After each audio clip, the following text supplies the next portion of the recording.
And we are... The API itself has been available for a while, but the two of them never seem to play nice for like the longest time. What API? They And might they've been finally play working on nice it now. for a long time. What API?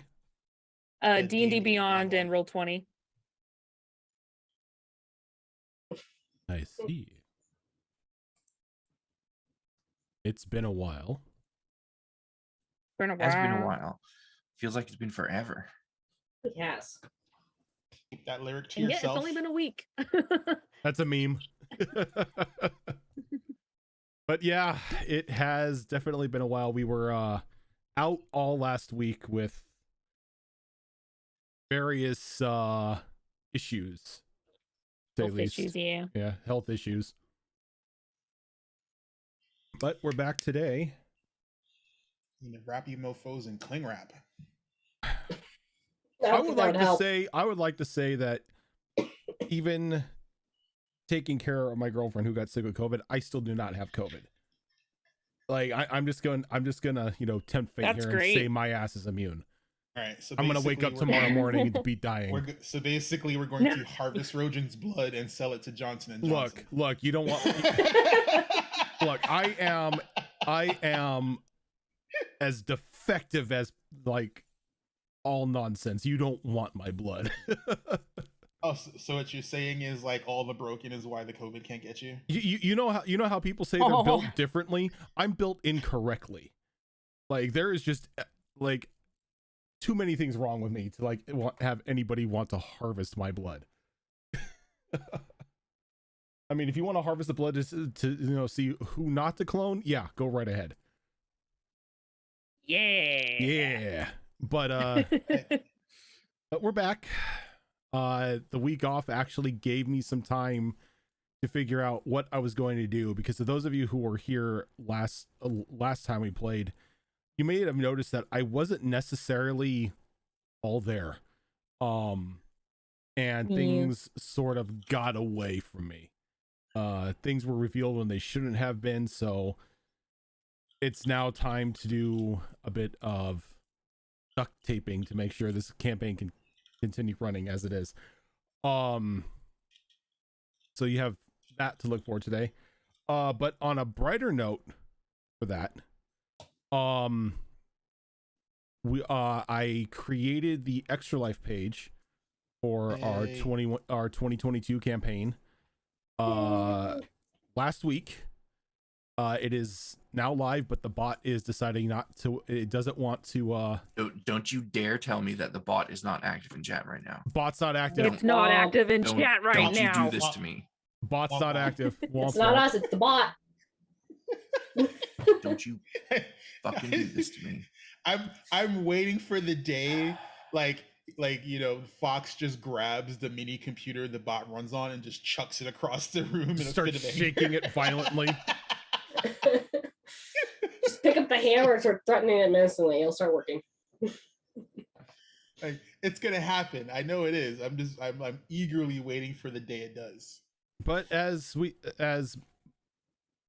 Fox yells at the bot for a moment, as always, all donations here on this channel for whatever game that comes up, when the donations or whatever donations come up when the game is live, has the ability to affect the game in a certain way, giving people health potions or giving them an auto success or a random magic item, and donations of, I believe it's what, $75 or $100. 75 is the raccoon. 75 is raccoon. 75 is raccoon. 75 is a gift, and then 100 is 100 is a gift and a pull. Yep, 100 is you get to and a bag. You get to make somebody draw from this little wonderful chaos ensued item here, the deck of many things, and you get your very own raccoon dice bag, which we have given quite a few out in the past couple of years. I don't have the actual raccoon one, but I have one that, God damn you, stupid thingy. This is why I don't use a green screen. Yep. Yeah, there's a lot of like not stuff I want people to see behind me, so That's true. That's fair. Yeah, like it just keeps blocking it out. Yep, Yeah, everybody. I'm just gonna say, There we go. There are the raccoon dice bags. So $100 donation will also get you one of these wonderful dice bags that Siva made, our very own Siva. These bags are also huge. They hold up to 175 dice. So oh yeah, it's perfect. It's perfect for like the start of a little dice gremlin collection.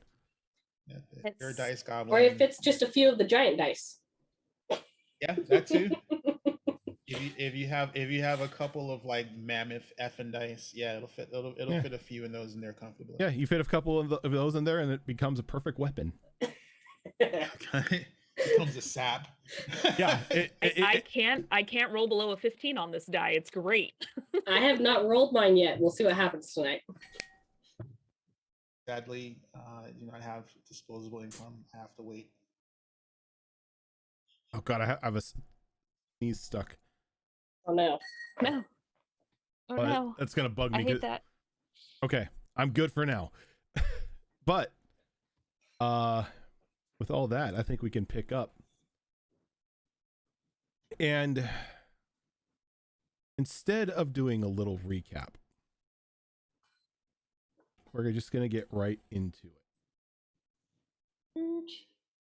As you all had laid down for the night after coming back from a trip from the forests north of Madtown, a bit exhausted mentally and physically, sleep came easy, thankfully enough. Nestled in a warm bed in the Fireside Inn, the night passes.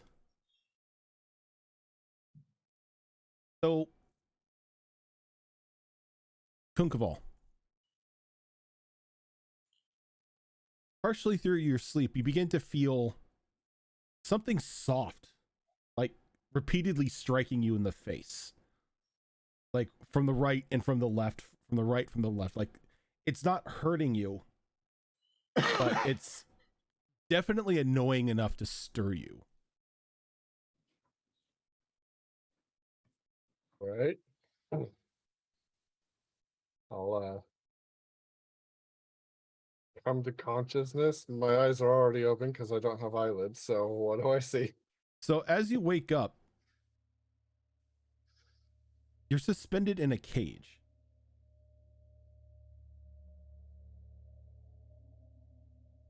Really? Raw iron bent around you, probably 10 feet off the ground, suspended from a rafter in a cabin.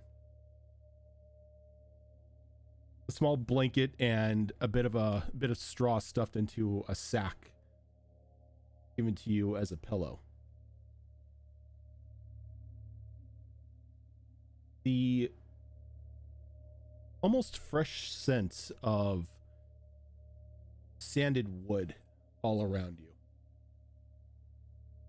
As your eyes begin to adjust to the low light inside of the cabin, and you sort of rub the sleep out of them, you can see a workbench not too far away from you.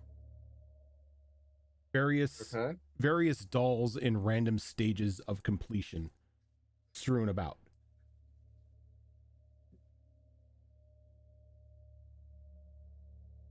As you begin to look around, something jumps onto your back and kind of like begins to like paw at the side of your face.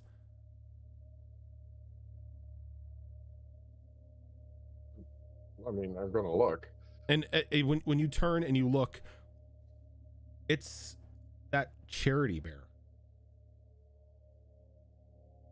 frantically waving its arms at you and kind of like pointing at the drawstring on its back. I pull the string. Oh, thank God you're alive. I thought the worst once you all went through that door. You all just suddenly dropped and dragged here.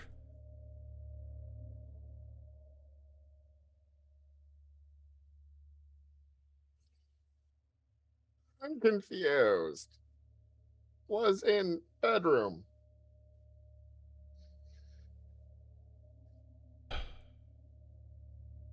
That's what she may have been doing. No, Kunkaval, you weren't in your bedroom. You were drugged here. You were placed in this cage. Your friends were taken somewhere else in the cabin.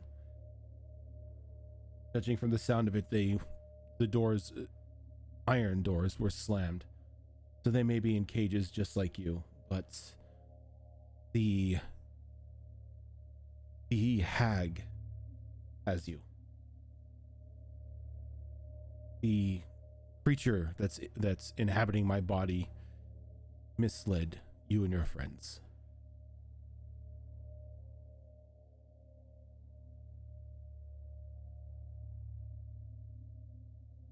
He'll take a moment and kind of plump down on his rump and kind of rub his head and just try to figure things out.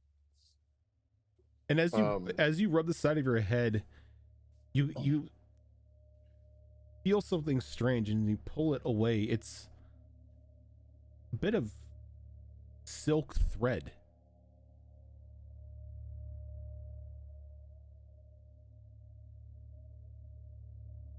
Okay, examine it. What does it look like? Anything in particular? It's a very soft, like violet color, almost lilac.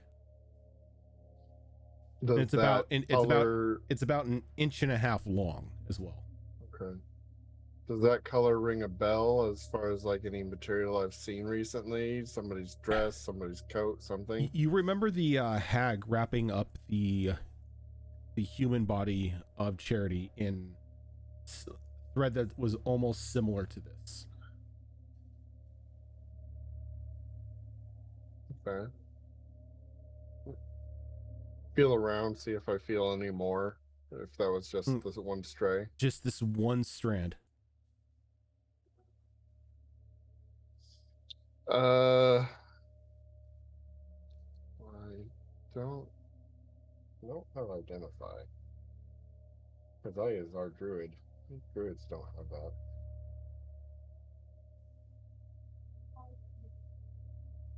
Yeah, well, good for you.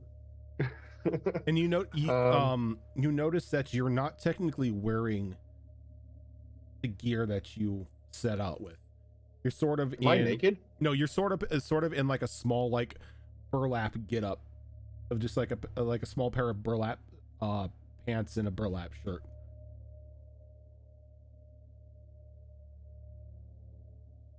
Do I have my relic with me?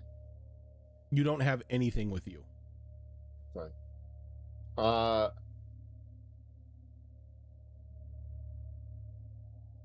know this may sound weird, but I'm going to actually take the burlap off first and foremost. Okay. And as you take it off, you notice that like on the back tags of these burlap clothes, your name has been stitched into them. That's not creepy at all. All right. So I'm in a workshop. Saw the workbench. There's dolls. Do I see like carving tools or like what else do I see? I have dark vision up to 300 feet. So you see various wood carving tools, a couple stray cans of paint that have been like strewn about in the corner. From everything you gather, it's almost like you are looking at a toy maker's workshop. Nothing's necessarily nefarious about it, except for, you know, the small little gecko person suspended 10 feet off the ground in an iron cage.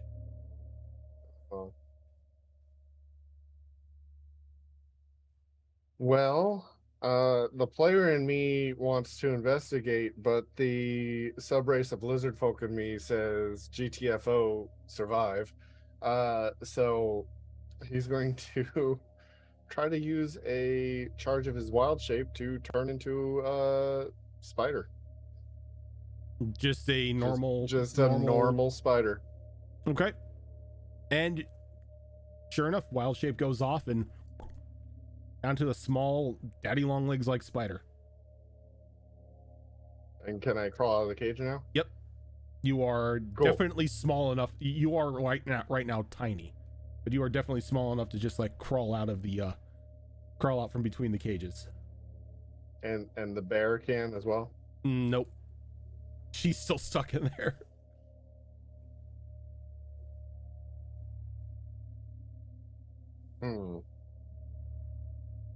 Might have to actually rethink that, because he would have considered that. Let's do it here. You said this is a barred cage? Yeah, the bars are probably about a quarter of an inch apart. Quarter of an inch apart. Yeah. They're made Okay. They're all made out of iron.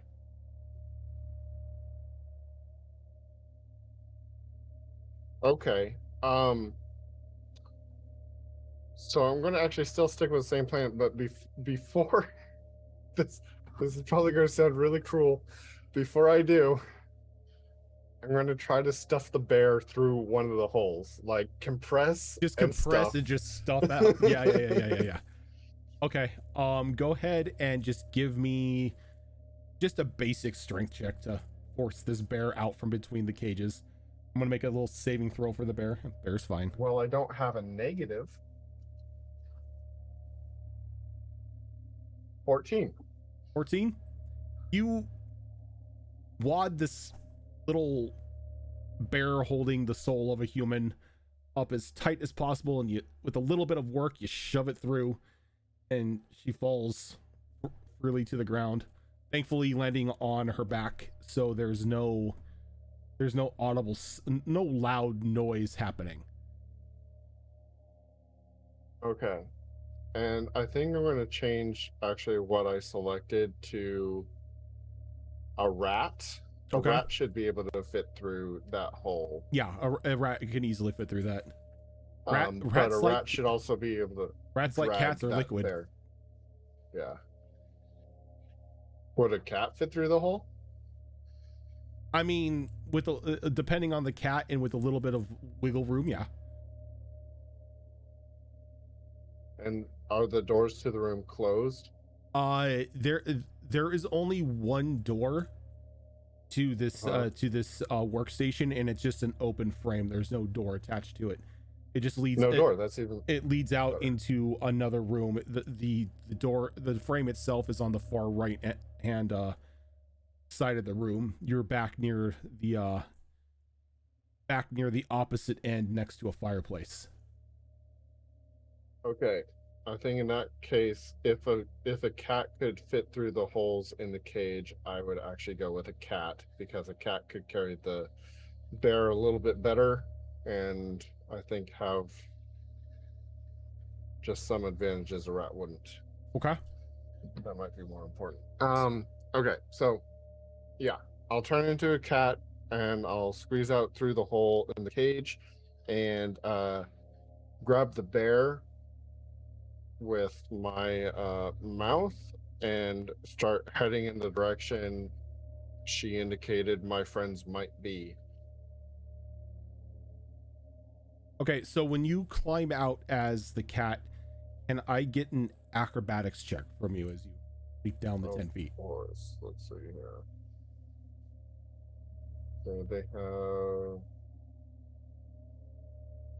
perception and stealth as their skills, so this is just going to be straight up dex Yeah, roll then. just straight up dex roll.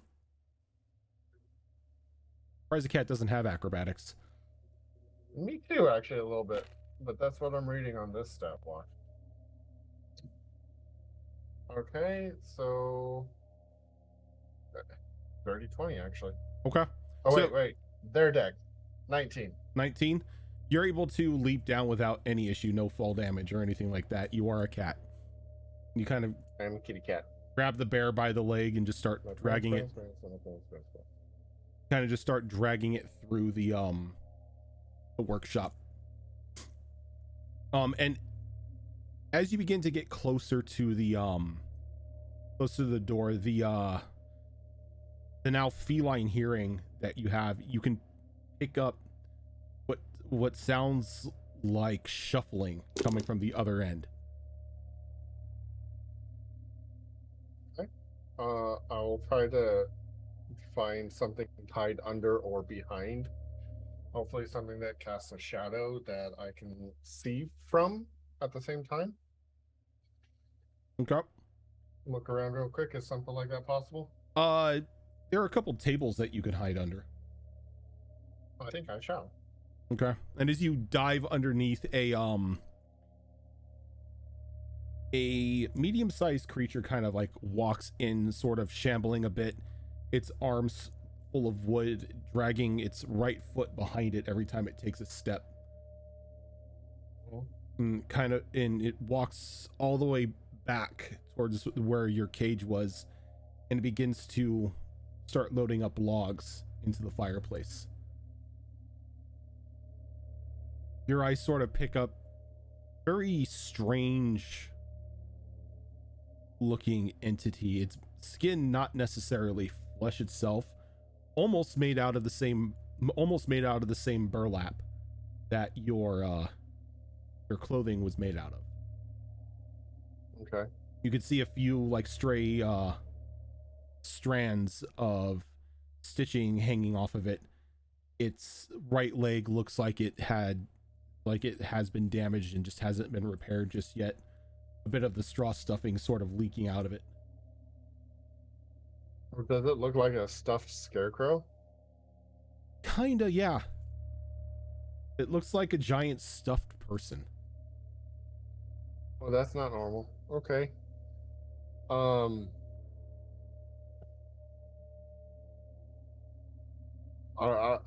I'm gonna wait for it to be good and in the midst of its chore before making a move. And during this time, I will have tried to indicate to the charity bear to climb on my back, because she can't talk without the string being pulled, but she can move on her own. So I'm thinking like ride like a horse kind of deal. Yeah. Let's see. Yep, she gets what you're trying to tell her, and she climbs on top and kind of wraps her arms around your neck. Okay. HB Fox, quick question about druids and wild shape, because Yes. you're the druid master, the one that I know. Do you add your proficiency bonus to an animal stat block You do for their not. skills? No, You just use the the straight stats up- listed on their block, aside from usually the mental stats, which are your own. Okay, cool. I didn't do that for the acrobatics, but I was wondering if I could do that for the stealth. So yeah, I'd like to try to move out stealthily while this thing is distracted in the midst of its chore. All right, go ahead and give me a cat stealth check.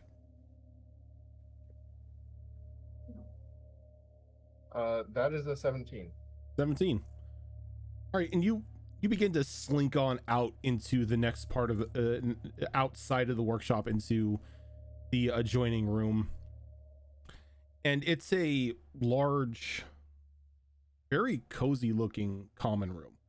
There are two large chairs facing an open fireplace that has a very comfortable looking fire crackling inside of it, a very warm, almost very familiar bearskin rug laying in front of it. Well, I'm not going near that thing. And then you see like all along the banisters of a stairway going upstairs, and then over the fireplace and on a couple shelving units on the walls, they are just lined with these hand carven dolls. Creepy. Every one of them Do I see it? every one of them you can see is adorned with the silver needle. Even worse. All right. Do I see any doors that I think might lead towards my friends?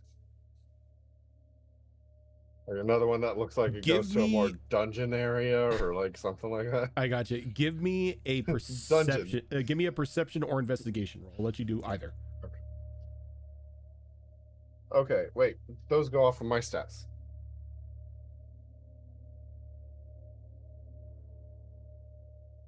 Right, Doc? Oh, the mental ones do. Yeah, so Mental- anything yeah, that's like I perception think or wisdom and investigation is intelligence mine? Yeah. based. Wisdom, intelligence go off of okay. yours because you're a druid. Okay. So that's great.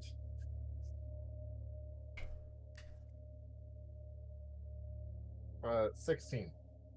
A 16. So from where you are sitting, where you're standing at right now, you see that there's an adjacent frame that opens up into another room. From where you're standing, from the looks of it, it looks to possibly be a small like kitchen nook. Looking upstairs, you can see there are about, from your point of view, 1 or 2 doors up there, but there's a hallway that kind of bends and goes to the left. And then there is a singular door along the ground floor that you are on, against the against the stairwell itself. Looks like it might be a basement drawer. Or A something basement or like one of those understair closets. I think that's possibly my best bet. I'm gonna go up to that one. What did you roll? 16. 16. You also will see one more thing. Okay. Off to the right of the fireplace, probably about 6 or so feet away from the stairwell door, you can see what looks to be the signs of a trapdoor.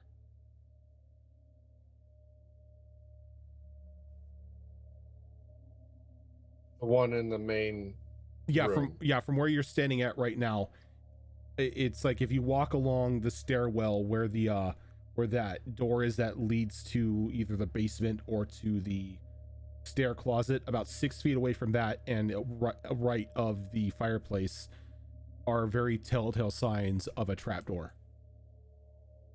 Like for the door that I'm thinking about looking at, or for a different door? For a different door, yes. Okay. The door that you're thinking about looking at is the one that's that is built into the side of the stairwell itself.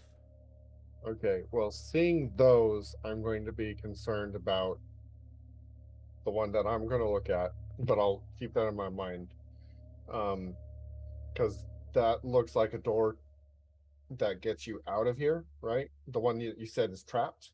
No, it's not Like it's trapped. trapped? It's not trapped. It's a trap door, like one that you would lift Oh, up and you would go underground. I'm so sorry. No, it's D&D. It's understandable. I'm used to playing rogues.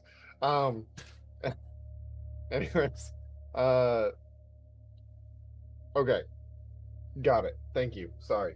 I'm gonna go up to the one that I was primarily concerned with, and I'm gonna listen real hard and Okay. try to hear any indication of what might be behind that door.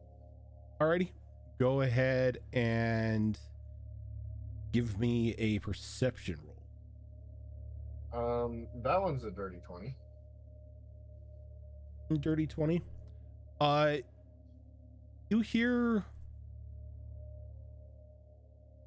a bit of humming and laughing coming from that side. Sound to be childlike, but multiple. Cool.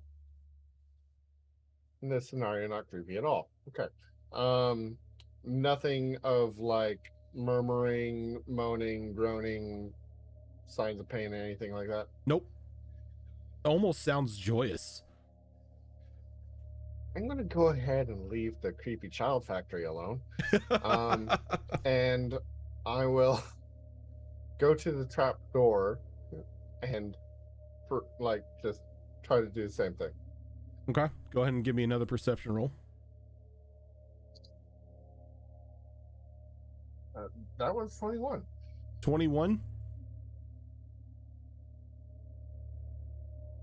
You strain to hear for a little bit, and almost right when you're able, like you're willing to give up, you hear snoring, faint sounds of snoring coming from underneath the trapdoor. Am I able to ascertain whether it's from multiple sources or one? From where you're at right now, you don't know. That's completely fair. I'm just gonna try to make sure it's not trapped real quick. And if I can, as a cat, I would like to try to get in, but that may not be possible. I'm going to tell you right now, there is no way for a cat to get into this trapdoor. So Kunkavol will be very sad, but he will transform back. He'll drop the wild shape, and he will. Again, did I sense any traps? Do you want me to roll? I'm going to have you roll. Are you going to check for traps as a cat, or are you going to check for traps as Kunkavol? It wouldn't matter because perception or investigation are both mental faculties, so it's the same. Yeah, I know, but flavor here. Okay, well, all right. Because there's So a vast difference I said between it as a cat. So there's I'm a gonna do vast this. difference between how a cat checks something and how a person checks something. The cat goes, "Does this bounce?" Not 20 or 27. My scientific investigation has provided that no, this Ming vase does not bounce.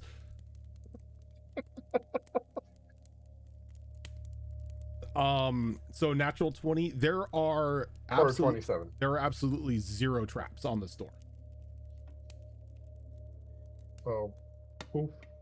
However, through its wild shape, and I will try to slowly lift this trapdoor, or open this trapdoor, and sneak on in and close the door quietly behind me. Okay. So I'm going to need a couple rolls from you here. Of course you are. First off, I'm going to need a strength roll to see if you can lift this door. Druids as gecko folk are not made for this. Okay, 16. 16, okay. I have a +1. Can I get a stealth roll from Kunkavol?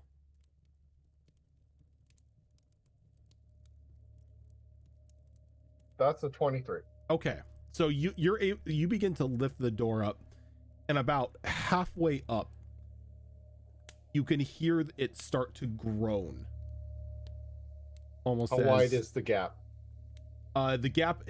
If you wanted to, with your small frame, you would be able to slide in without a problem. That's what I'm doing then. And Okay. I'm bringing the bear with me.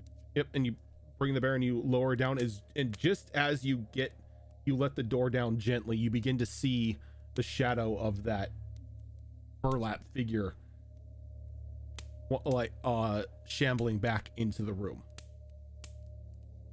Okay.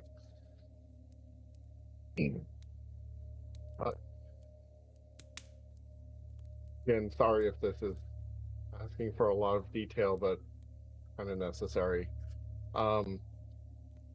Floors, walls, ceiling, what do they look like in this whatever I'm I in mean, that is a very good question to ask. Right as you go down the stairs, the temperature drops drastically. now? Already don't like it. As you look around, and it's bare earth. It's just as if somebody pulled up this section of planks and just dug down. The steps themselves are just shaped earth. So I'm guessing this is not something I could use my gecko feet on. Which your flat flaps, Yeah, like those gecko feet, yeah. not in a way that you would want. It's Yeah, like right as you came down here, it's not cold enough to hurt you, but it's definitely uncomfortable. No, I mean I can't do the spider climb light. No, you'd be able to spider climb. It's earth. Okay. There's nothing slick about it or anything. It's just cold, uncomfortable rock face. Then rock face. Then It's like it's like rocks and earth and everything somebody just dug down, and it goes down for probably about a good 15-20 feet in this narrow, like 5-foot wide staircase. I'm on the ceiling, Okay.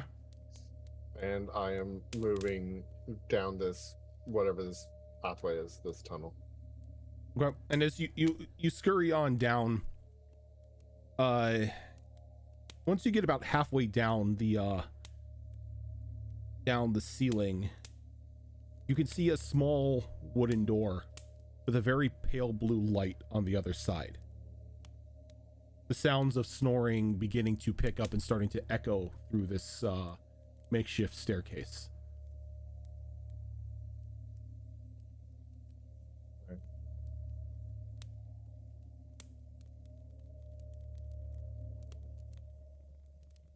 Yeah, I'm just gonna stop and listen real quick.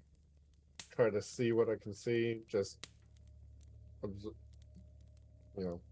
Go ahead and give me Figure a out if there's stealth anything down there. check with advantage.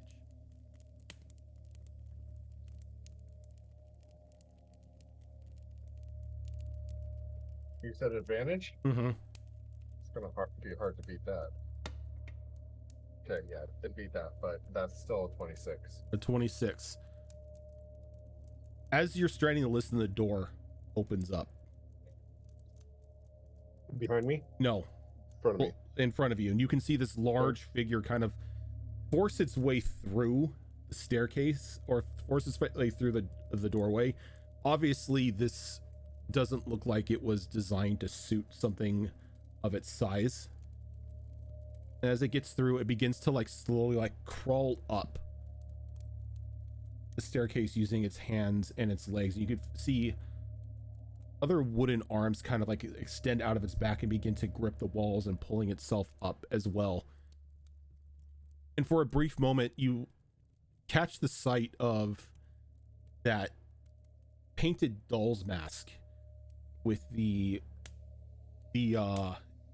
angel curl like blonde hair going by you. Mm-hmm. The hag doesn't notice you. Very carefully pull myself in closer to the wall. The hag doesn't notice you as it gets to the top and it pushes up the trap door. And as it pushes it up to its full extent, there's a very loud, like iron on iron screech. Like the hinges definitely could use a bit of oil. She just crawls back out and just slams the door down. I will remember that as well. Okay, so I'm gonna give it a good solid moment and then start making my way towards the door after listening for any further movement that might be coming my way. Okay. You give it about 2-3 minutes and it doesn't sound like anything is coming your way. And that wooden door down at the base of the stairs is wide open. Through it from the ceiling if I can. All right. Yep. And you Spider-Man on through to the other side. And again, there's a drastic change in the temperature as this room is very comfortably. And you can see spread about on the floor in about an arc formation are your traveling companions, each of them in their own little iron cages, dressed in burlap clothing, asleep. Each of them with a long lilac-like strand of silk running in through their ear out to a spool that seems to be winding. And as it is, there's a book under each one of them. And there's a ink quill writing things down as it spools up. It's in their ear. Yeah, it's in their ear, and it's A- slowly being And it's pulled out, actively spooling. and it's actively spooling up. And as it spools, you can see these magic ink quills writing in a book. And once the page completes, the page turns and it starts anew. Oh, yay.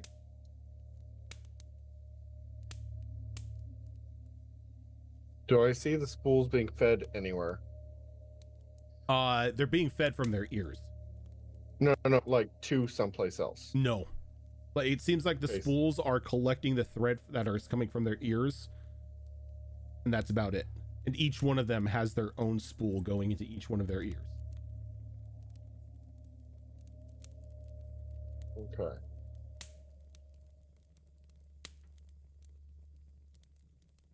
You have put me in a unique situation, sir.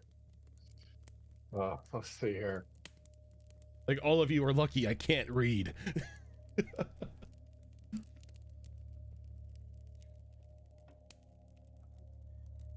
Oh no, he can read. But that's not what I was talking about. Funny, but not what I'm talking about. Let's see here. So I've seen Chemic and Maya show arcane knowledge before. Arcane knowledge and some form of talent for the arcane as well. Yeah. And I'm not particularly in the ideal that this is smash and all things are fixed. So I'm gonna find them first and move towards their cages, and being cautious, I'm gonna make sure that there's no traps on their doors or anything like that.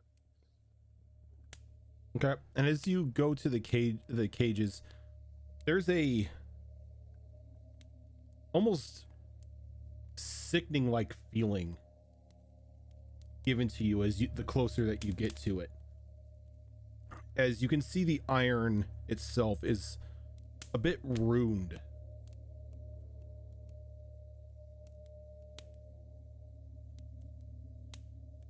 Really? Mm-hmm. On like all the bars, all the sides. No, only on the doors itself. Like the doors to the cage itself, they're ruined with like some sort of strange magic that the closer you get, the more woozy you feel. Okay, I'm gonna move around to the backside of let's say 2 points up. Box, odds or evens. Odd. All right, Maya's cage. Okay. Go to the back of Maya's cage, and I'm going to try to poke at her through the cage to see if she'll wake up. I'm sorry, what are you doing on the backside of the cage? Because I didn't want to be next to the door, Yeah. but I want to try to poke Maya to wake her up. And you poke and you prod, and she kind of moves a little bit, but doesn't wake up.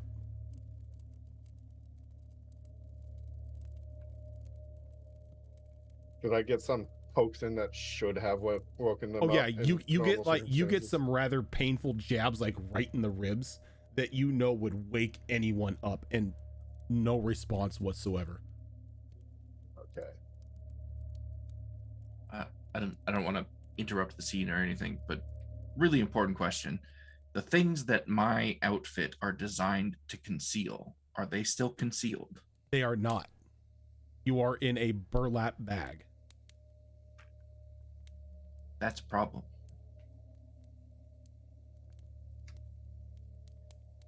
So I guess Kunko would see then that Mia has 2 very long, slender, white feathered wings sprouting from the center of her back, and a semicircle of spiked yellow light around her head.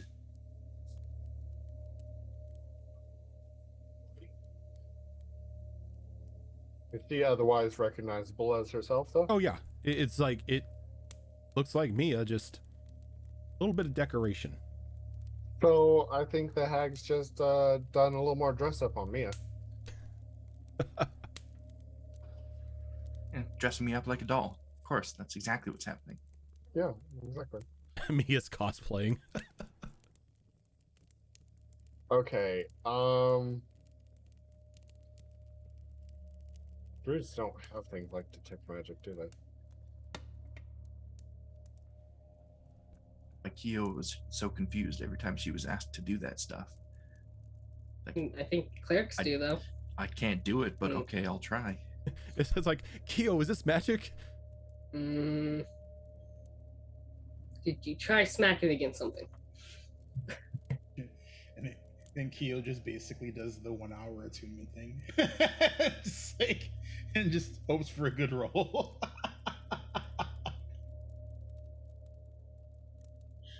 Okay, I mean, detect magic probably isn't going to tell me much more than I already know anyways. Pretty much everything in here is fucking magical.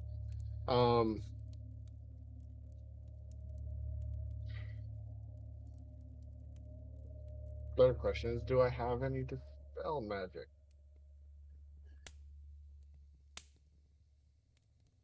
Because I don't. I forgot to add, but I'll throw this in now while you're looking at that. You don't see Alistair anywhere. Alistair is not in this room.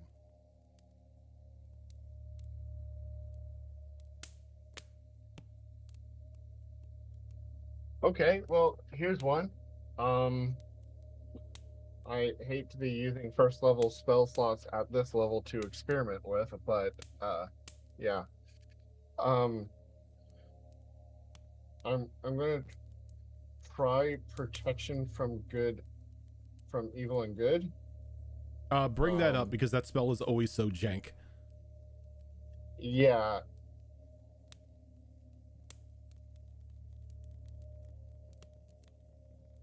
This way. Gonna say roll, but oh wait. I'm not actually in the Roll20 game yet. You were trying to Is in the cast it on process. D&D Beyond, weren't you? Yeah. Okay. Try that again. Yeah.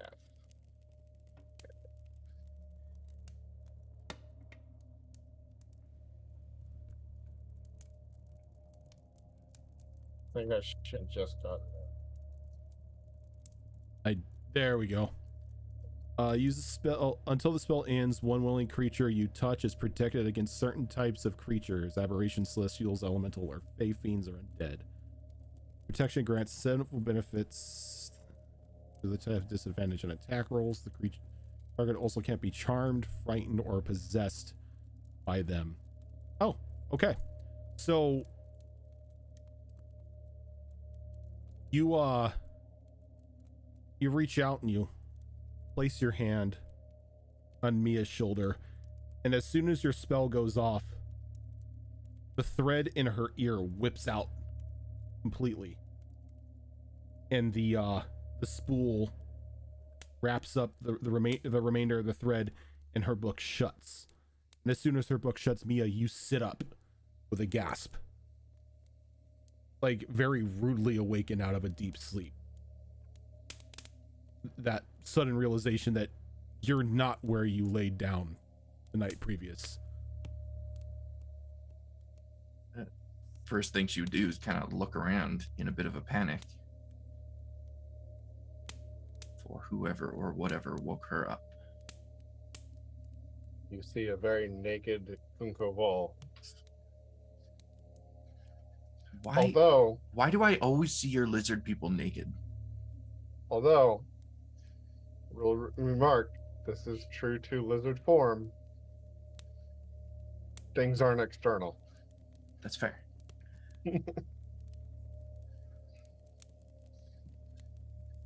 Some So just giant walking gecko. explaining, please, Kunkaval. What the hell is going on here? I'll hold out the charity bear. Why do you Ah. have that again? I woke up in a cage and she was smacking me in the face. We are in the hag's hut. I thought we were back at the inn. What happened? Apparently, a charm effect, illusion, dream.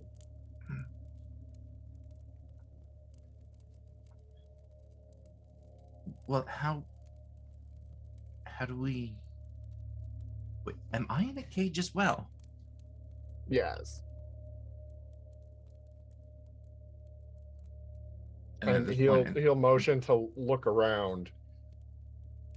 And yeah, she'll glance Right. around and then realize you- that You glance around, and being a bit more attuned on the arcane side of things, you notice that the stones in this room, like the cut stone that is along the wall and along the flooring, are not stone itself. They're more of a gemstone, a very slate gray like color. You can almost feel the like resonance of arcane energy sort of like flowing off of them, almost as if this entire room itself is a conduit.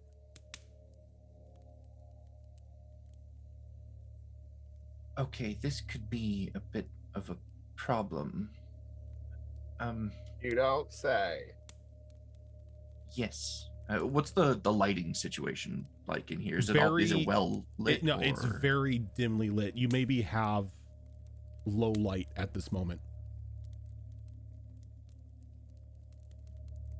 Well, can you help me out of here, Kunkaval?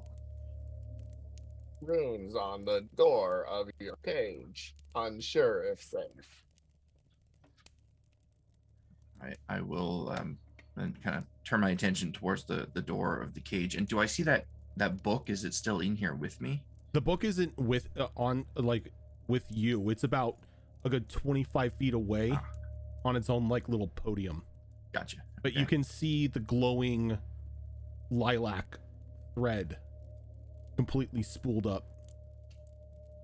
And as you look around, you could see that the very similar thread is still being pulled out of your sleeping companion's ears to that spool with their books wide open and the magicked quills consistently writing.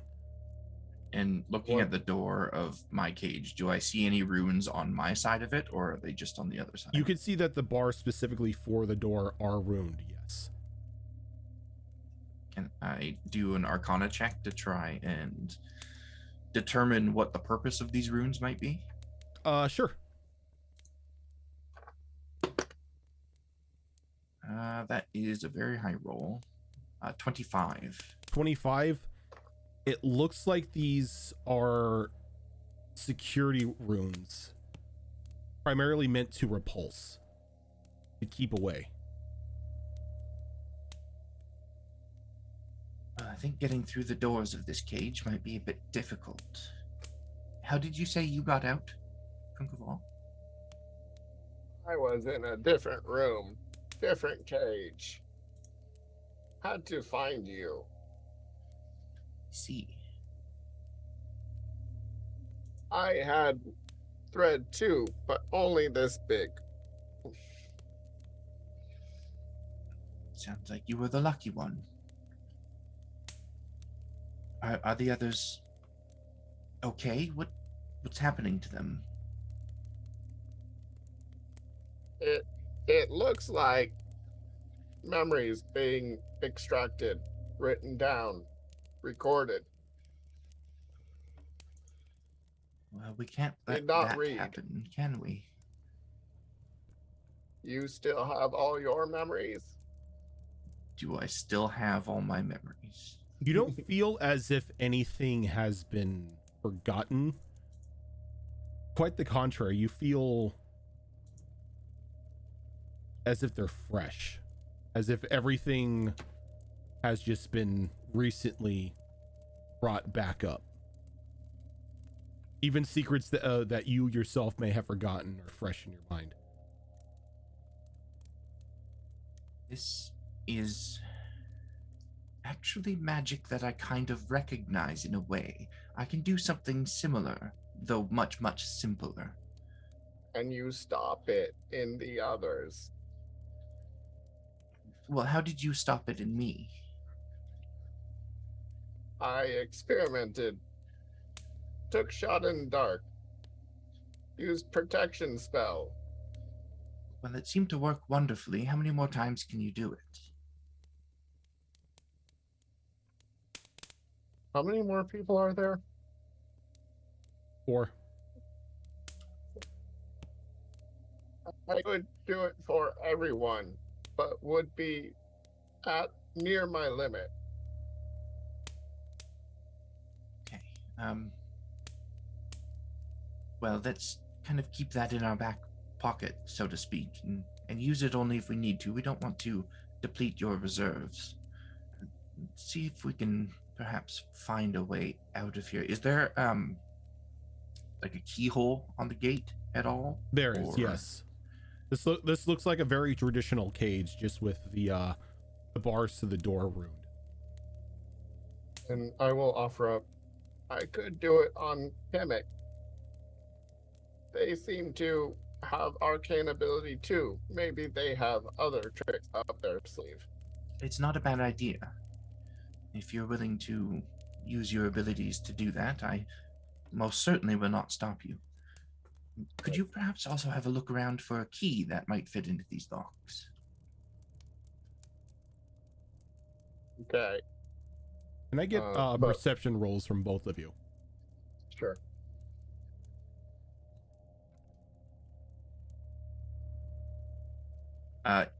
Those of us that had lowered wisdom from the puppet's curse, is our wisdom still lowered? Yes. Okay. Actually, no, because you've gotten. No, it would still be lowered. Yeah, 'cause this is just one night. It's You a could 9 on the 18 total. die. actually. No, yeah, it would still be lowered because this is not. This is definitely not a long rest. Okay, I rolled a 6. What'd you get, Kunkaval? 18 on the die for me. All right, so Kunkaval, your little ear holes sort of flare up for a moment as you hear that screeching iron on iron sound again as the trapdoor is opened up, and you begin to hear those very loud thuds and dragging noises as the hag begins to descend back down the staircase. Okay. Kunko will really quickly to Mia say, "Lay down, pretend like you're asleep," and he, without waiting to see if she does, he's going to crawl back up to the ceiling, hold himself very tightly against the ceiling, and use his racial feature. Which, hold on, let me make sure. Yep. Pay no attention to this cute little gecko. And I am naked, so it's not going to be a blob of clothing hanging from the ceiling. Oh yeah, because you've got a camouflage ability. That's right. Okay. I will do as It's not instructed. perfect camouflage, I will say that. Yeah, It's but not meant to be perfect, but you will get a stealth check with advantage because of it.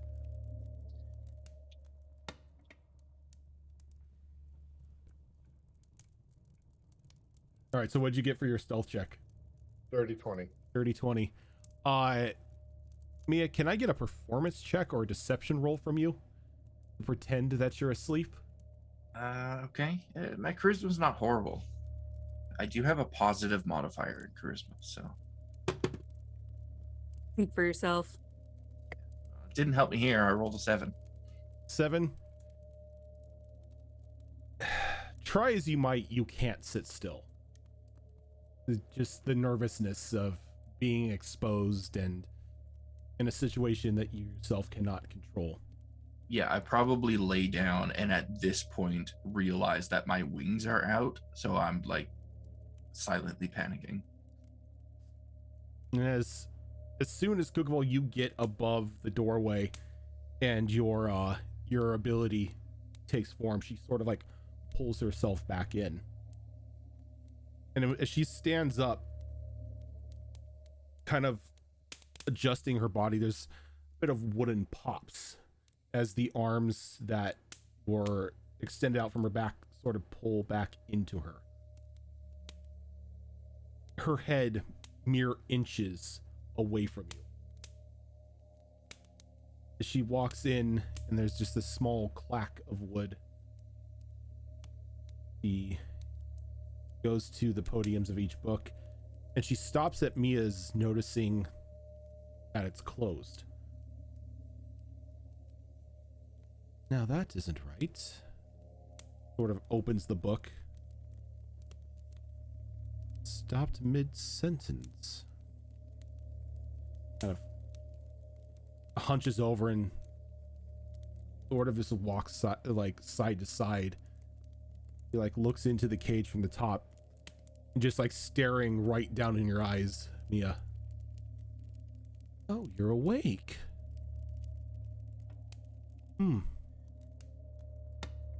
Well, I guess it's luck. Don't worry, dear. Give me one moment and we'll get you back in bed. I'm sorry, who's that? It's so dark in here. I can't quite see. Oh, it's okay, dear. It's Lady White. Just so you know, the spell is concentration. It lasts for 10 minutes. Mm-hmm. So Could you give me a bit of light? I can't, dear. If I were to do that, it would awaken everyone else in here. You're in the sick ward. Give me one moment. And you begin to hear a soft chanting as that lilac thread begins to glow and it shoots out towards you.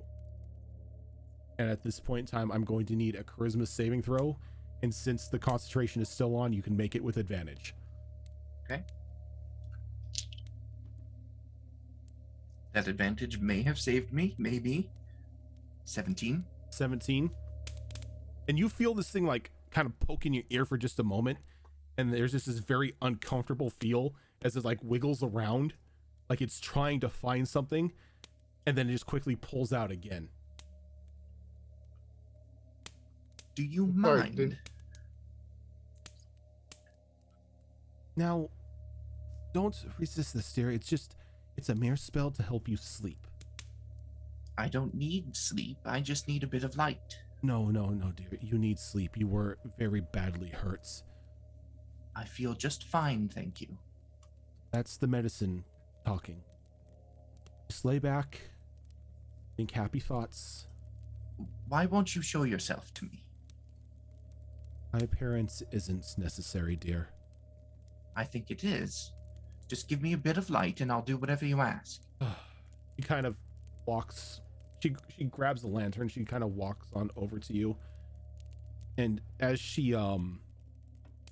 begins to take a couple steps forward, Unkaval, you could see her body kind of like popping and shifting as it like melds into that of almost something reminiscent of Lady White.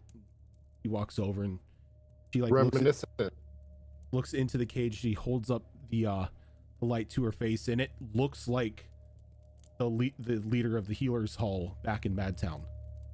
So I'm gonna approach, so I'm like right there in the light with her. And as soon as I step into that bright light, I'm going to, because I have my wings out, I can use this finally. Use my outmaneuver ability, which allows me to essentially misty step while I'm in bright light.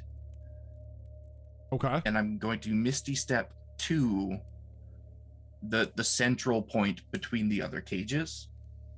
And when I appear there, my wings and halo are going to glow very brightly.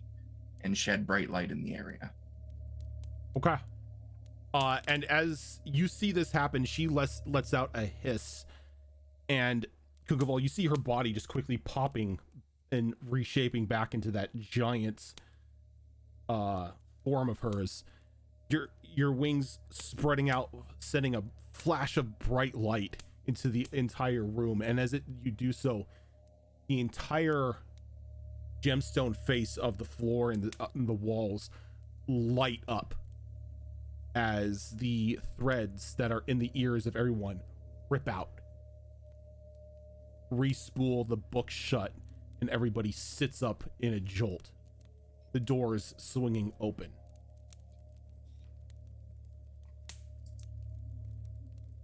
That was a better result than I was expecting. Now, why did you do that? As you can now see that this is definitely not Lady White standing in front of you. The walls themselves now just illuminated with this bright light, like as if it's stored that energy inside of it. We made a deal, and you went back on it. We made no deal. You were brought here, given to me.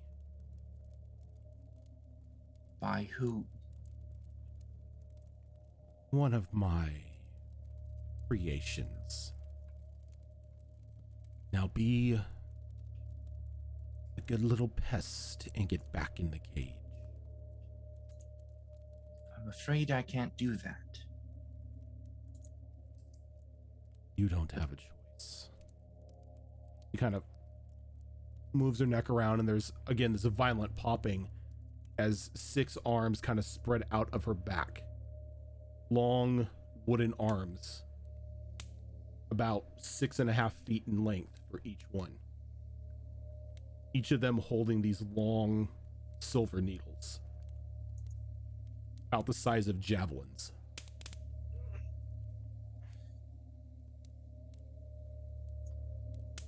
Can I try to kick the cage open? All the cage doors are open. Everyone is awake. The cage Oh, they doors are? are open. Yeah.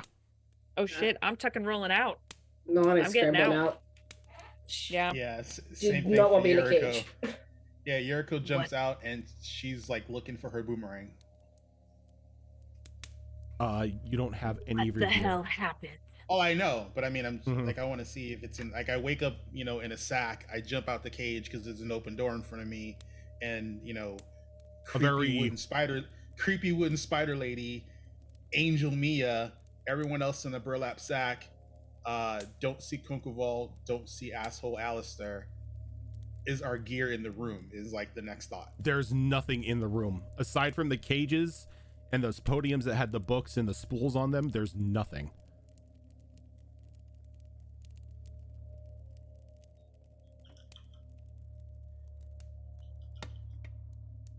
You can make this. Is why we What don't go does- through magic doors. What does this creature look like right now after all that chaos? She is about 9.5 feet tall, dressed in this long, bright yellow dress. The same plaster painted doll mask that was on her face when you saw her previously, with the long angel curl like blonde hair. But now she has about 6.5 foot long arms, wooden arms extending out of her back, each of them holding a long silver needle that's about the length of a javelin.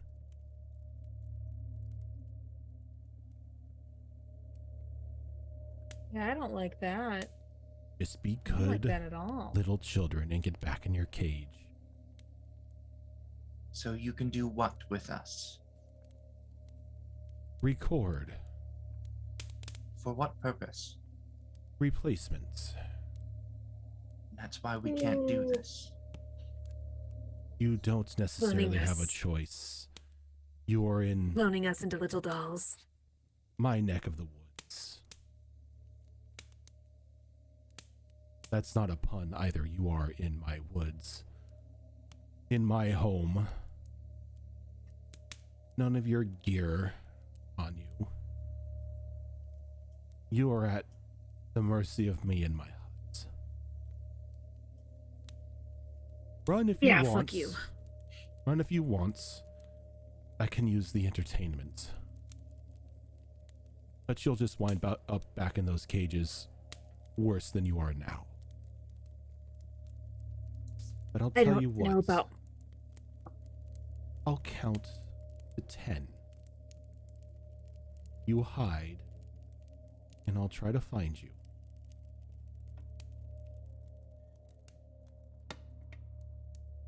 But when I I don't do, play games. it's going to hurt.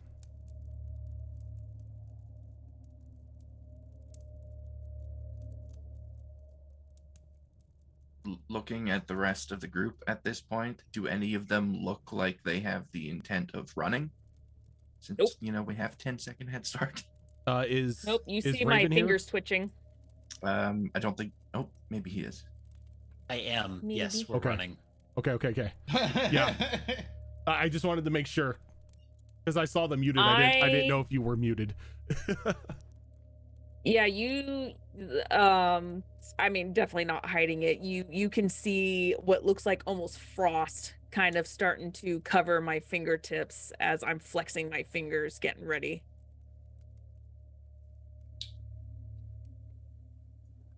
Nobody sees where Kunkoval is. Nope.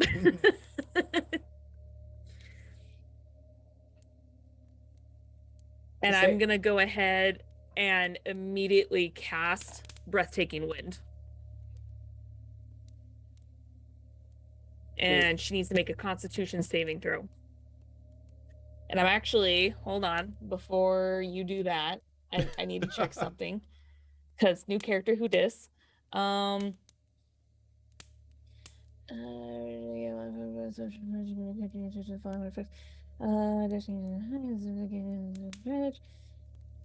Nope, this is useful for me, not a hindrance. Okay, yeah, so nope, that's what I'm doing.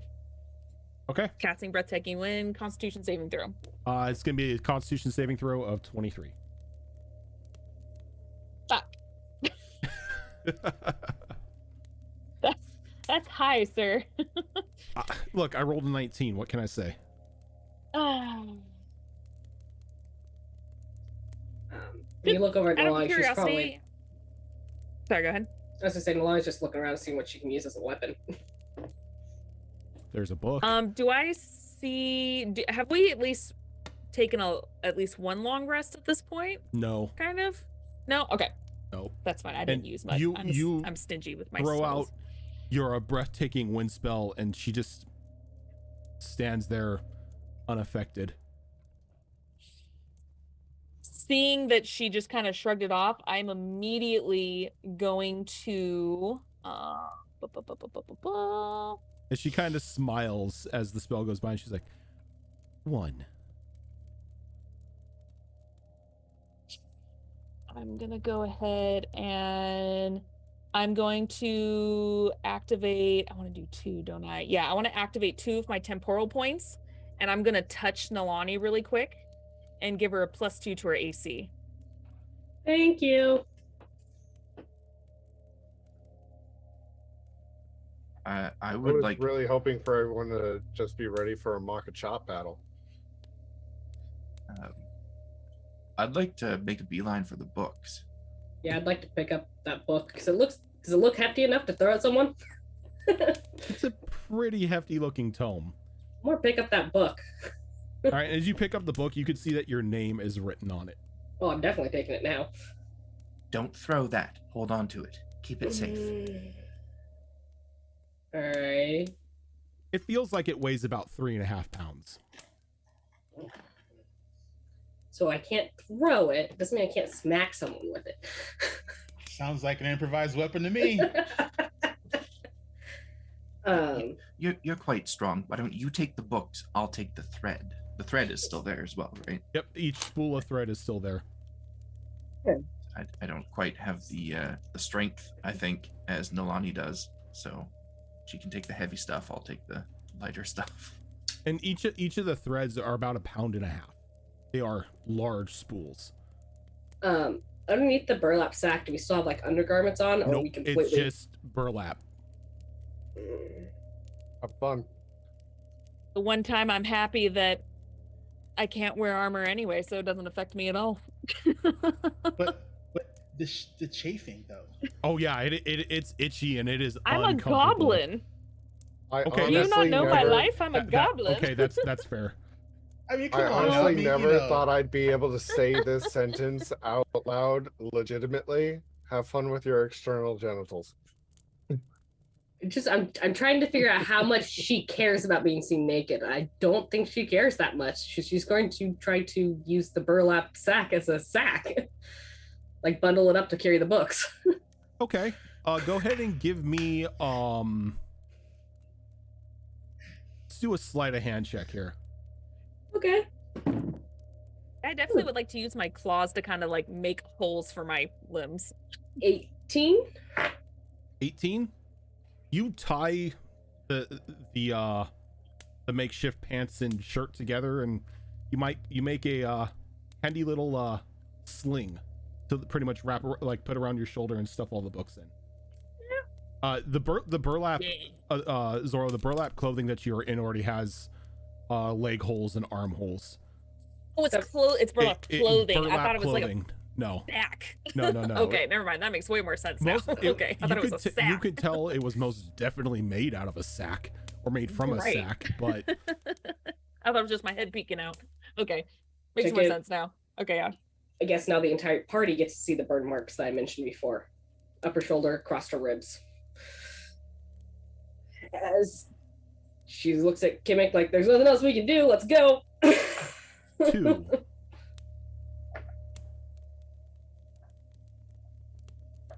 Really gonna just run? So now Nalani's running. She's Not staying running, away? she's waiting for Kimmick. Okay. Not comfortable leaving with this woman. I'm standing my ground right now. as Nalani, you feel something climbing up the back of you. Very soft padding. As the charity bear it's up onto like your shoulder and like kind of like points at the drawstring. And I'll pull the string, and she kind of glaring at her touching me. She kind of leans into your ear and she's like, I saw where she put your stuff. Which way? Upstairs. And Amor give Kimmick the look that means follow my lead urgently. And Amor start moving for the upstairs. I will nod because I think I'm smart enough to know what's going on. So yeah. Oh no! I mean, I feel like they perfected this look. I can is pick this it a up. Mass Effect sign thing to where it's gonna, we're gonna be told to hold and we're gonna just take it and shoot them?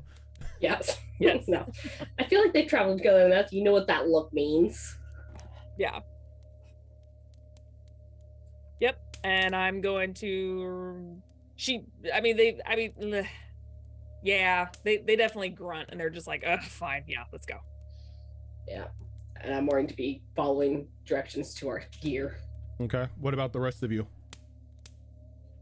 If Melani is running and not using like the sack full of books as a improvised weapon, then Yuriko is gonna go with her because I'll attempt to use it as a shield. Because I think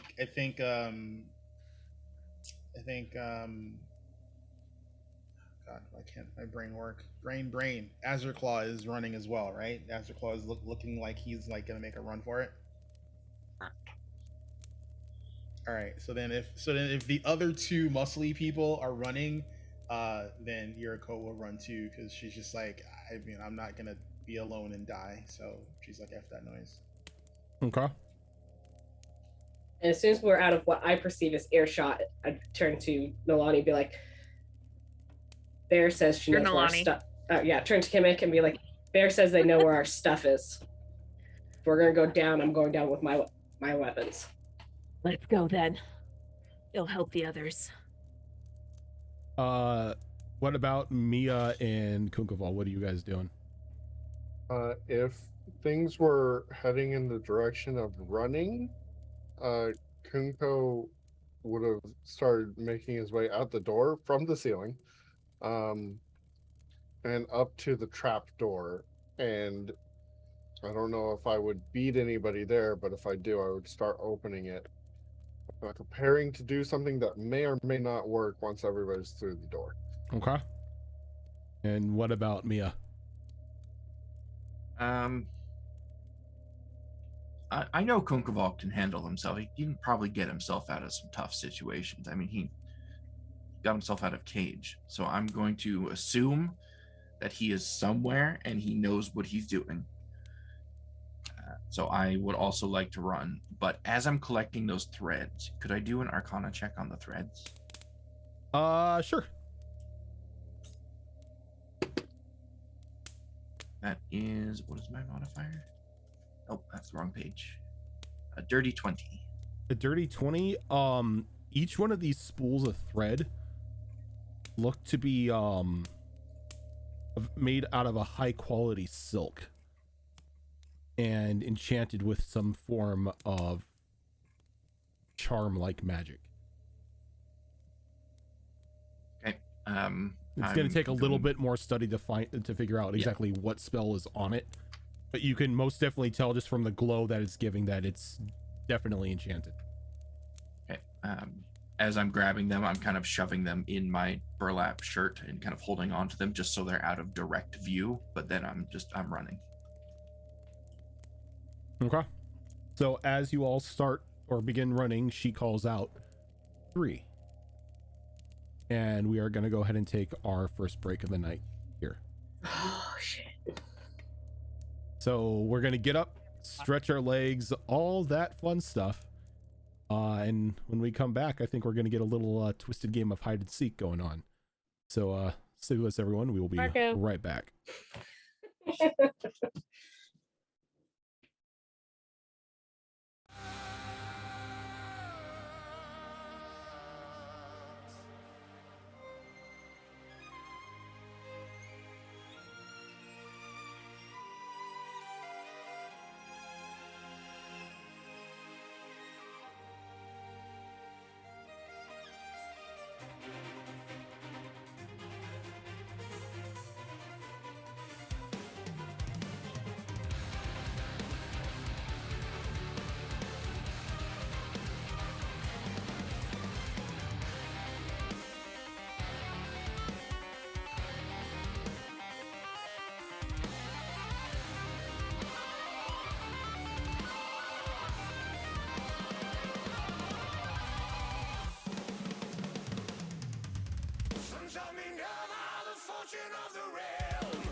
All right, we are back.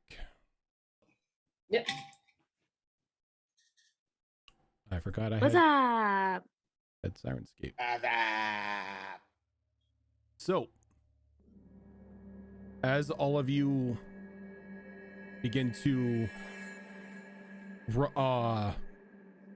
move up the hand-carved stairway at your own pace, Kunkaval, you begin to hear your friends coming through. You now at the wooden trap door at the top of the flight of stairs.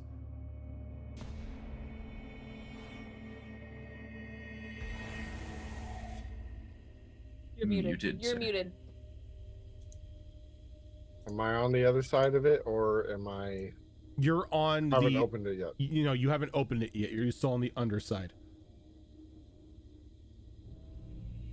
Okay, check real quick, make sure nothing looks hinky. Looks like the same door that you came through. All right, I'm gonna start pushing it open. All right, give me that strength roll again.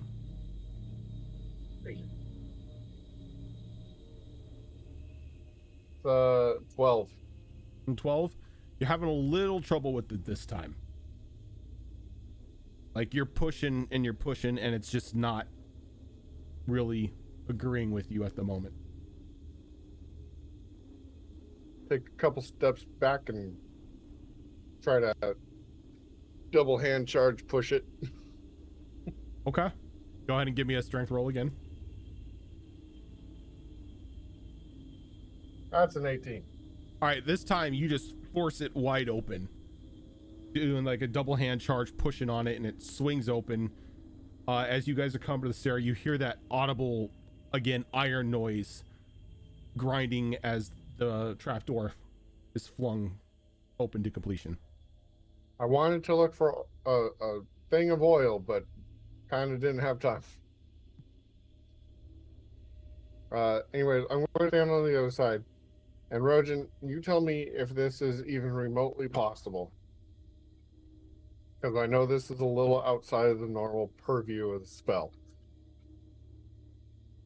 What I have in mind is when everybody's through, I want to close the door and use Druidcraft to try to seal the edges of the door by kind of like causing little plant growth or reshaping of the wood a little bit. I know it's probably not going to be the best barricade, but I'm probably gonna rule that Druidcraft can't really go that extensive. Okay, that's fair. That's why I ask. So if I know that, then I won't be standing around trying to cast something that's not going to work. Yeah, you know that your Druidcraft spell, although handy, isn't going to be able to jam this door. Mm-hmm. So I will instead look for something that I might be able to topple over in front of the door. You may not be able to, but once your friends are through, they may be able to assist you pushing one of the large chairs in front of the fireplace over it. Okay. Wait, the chair by the fireplace? Yeah, where it's the two chairs that are facing it with the familiar looking bearskin rug. Yeah. You'd love that, wouldn't you? I don't know, maybe I would. Is there anything else in any other direction? While everybody begins to clamber on out of the hole, go ahead and give me a quick perception roll. Because Boone has a little bit of PTSD from bearskin rugs. I mean, I don't blame him. He was almost killed by one. The 25. A 25. There are a couple bookshelves on like various walls that you may be able to push over, though they may not provide as much of a weight to the trapdoor as the couches would. Yeah, I'm not going near that bearskin. I'm not suggesting anybody else go near that bearskin. I am eyeing those bookshelves. That's where it's at right there. And I'm waiting for Nalani. As everybody come through the door. Everybody clambers on out, as like with the last person, you all hear in your head, or So once Nilani comes to the door, Kunko will grab her attention, say, "Shelves, barricade door." All right. And I'll wait for the rest of the party to come through before I try and use the shelves to barricade the door. All right. Go ahead and give me a strength roll. I would like to aid before you announce that number. Okay, so you get advantage. Just straight strength? Yep. That's an 18. 18. You're easily able to put a bookshelf over it. Like you kind of just like lay it down on top of the door. There are multiple bookshelves. Can I stack them? With an 18, I'd say you're easily enough to stack 2 of them. Okay. And then I'm more turn to the cherry doll and pull the string and go, which way? Upstairs, 3rd room on the left, I believe. How did you see all this? I was with your belongings. Okay. Good enough for her. She's moving that way then. He's like, yeah, that makes sense. I was one of your belongings. If not, it's real suspicious that she knew where everyone was and she knew where all the stuff was. Real quick, because I assume we're all going to be headed up there. This is a long shot, but in this room at the top of the trapdoor or in this part of the house, do I see any plants and sand? You see no plants or sand, though you see a ton of dolls. All of them with silver needles, but none of them seem to be reacting to you in any way. Like, is this uncomfortable, like, toy shop amount of dolls? Oh, like every inch of the walls, like on these handmade shelves, are just all these small dolls. They're across the banister on the fireplace. They're even sitting along each of the steps. On the side of the steps where the railing is at, just sitting right there. Mental note, fire. Fire, lots of it. I guess I'm leading the charge up to the room. Okay. And as you begin to run up the room, you get to that 4th door and you begin to hear the audible laughing of children on the other side.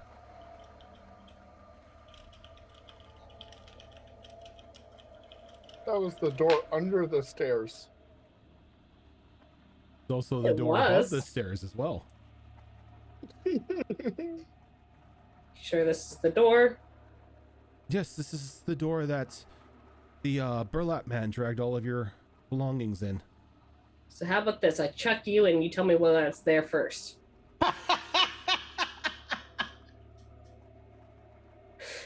Make a persuasion roll. Okay. No. Oh, my persuasion. That's a 3. Good thing I wasn't being serious about There's that. a moment where it looks like the bear is honestly considering it. And she's like, I see where you're going, but I believe you are still much more capable to defend yourself against peril than I am. Just children.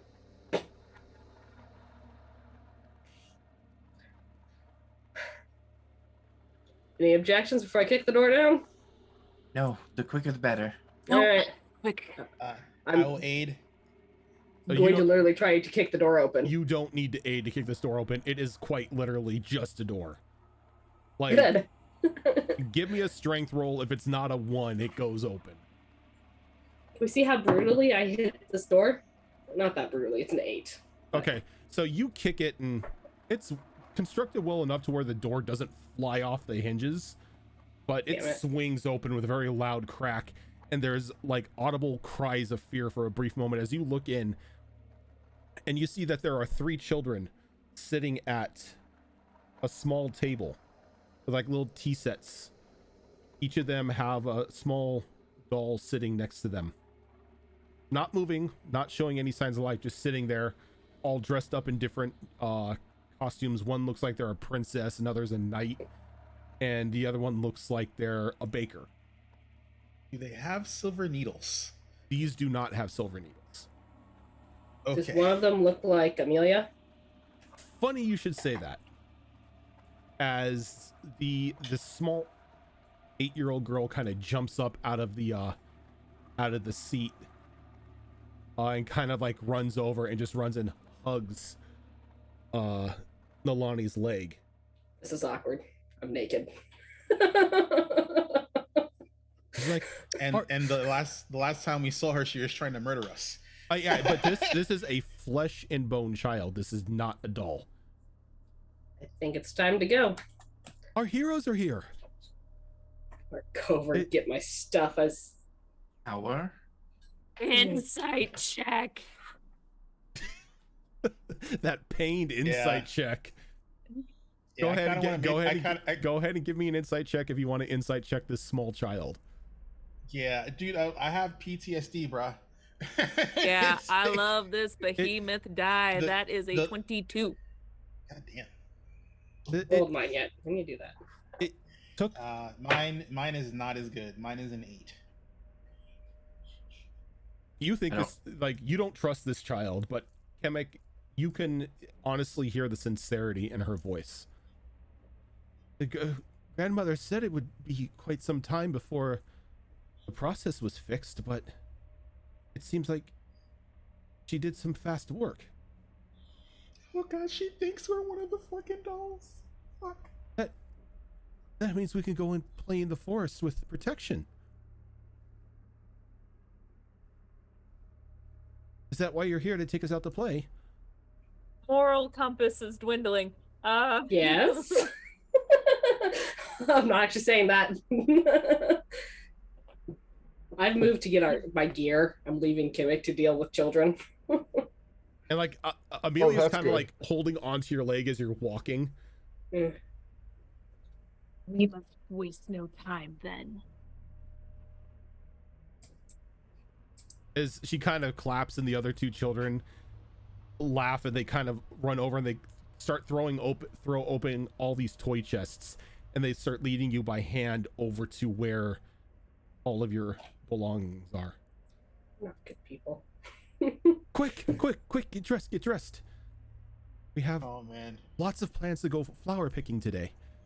Please don't make me kill real children, Rojan. Please don't make me kill real children. It's like I have little trust for any of these little kids. I think at this point, I mean, I would hope it would be obvious, but at this point, Kemek is kind of looking at Maya at least and kind of giving them this look like play along, and kind of like shake my head, try to indicate like they're not real children. What are my gestures happening right now? Yeah, I imagine I'd be, looking over in that direction as I'm getting dressed. Do you want me to roll to try and pick up on that signal, or? Yeah, since you two haven't really necessarily traveled with each other long enough to pick up on each other's body language and hand signs, go ahead and give me a insight roll. Can I make an argument for straight intelligence? No, it's gonna be insight. Oh no. Oh no. I mean, that would have been a good roll if I don't currently have a -3 to my insight. That's going to be an 11. You know she's trying to tell you something, but not completely sure what. Like some of the gestures and everything are being lost in translation. So I'll probably just return a very confused look as I'm kind of double checking to make sure all my stuff is here. Kemek rolls their eyes. like And like very like frustrated, like ugh. And one of the other children, a small boy, kind of runs over and just gives Kunkaval a big hug. Well, it's just like, Do we get to take you for a walk? Grandmother said you were our new pet. That's why you didn't get changed. You were a good boy. I'm trying to peel this kid off of me so I can get to my gear. He kind of holds you for a couple more seconds and lets you go, sort of noticing that he's hugging a naked gecko at the moment.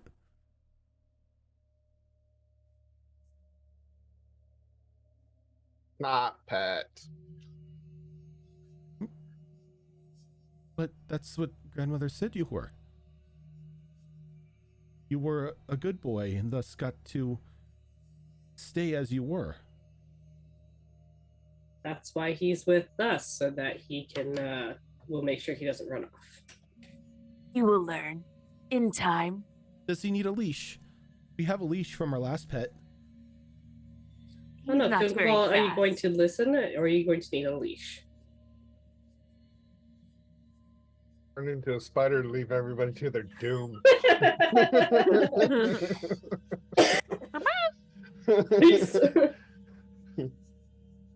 Was like, fuck this shit, I'm out. Tell you what, you go get that leash and we'll use it only if he needs it. You see, not out. you see him run and he like dives underneath a bed and he comes out with one of those like little baby harnesses with like the leash God, on they it. had it at the ready. And he just runs over and hands it over to Nolani. I'm just gonna shove that in the bag with the books. If a gecko's eyes could narrow, they are doing so at Nolani right now. But which way do they At least it was narrow? a baby harness. Strap it to the chest. Real quick, is there a window in this room? There's a very large window. It's even got like a little seating area that lets you like look out onto like a backyard. Once I've got my gear together, I would like to go to that window and look out. All right, and you look out and you see it's dead of night at the moment. And how long has it been since we escaped the basement at this point? Funny enough, you hear 5 as you start thinking of that, but it's been a couple minutes. Okay, good. So I'm not glowing like a glow stick anymore. No, she's toying with you at the moment. It hasn't been 5 seconds. It's been a couple minutes. Have we heard the door been broken open? Not yet.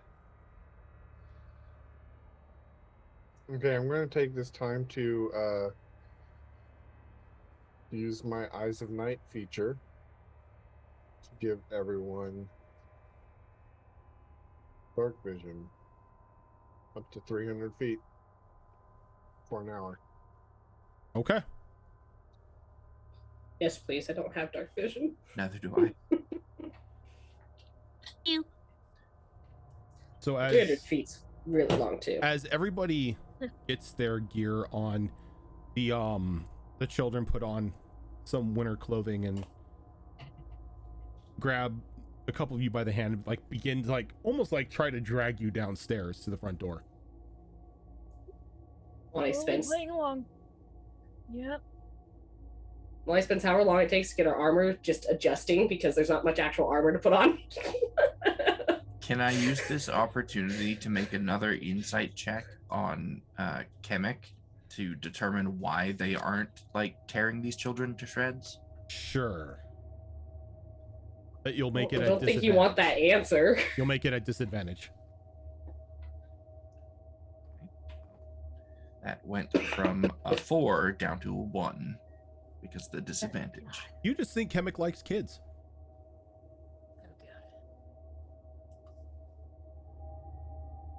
I suggest we go out the window. Oh no, let's not go out the window. I last time we did that, I broke my arm.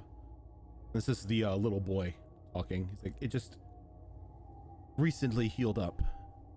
I don't want to do that again. Oh, yeah. It's so much easier if we go out to the front door. Well, let's hurry up then. I don't want to wait around here any longer than we have to. And We'll say- the other child that's with them, an even younger girl, maybe about 5 or so, gets a little overexcited and begins to run, and she trips. She kind of like hits the carpet in the room at an awkward angle. And when you roll over, you can see that she's actually skinned her knee, and there's a bit of like blood on the wound.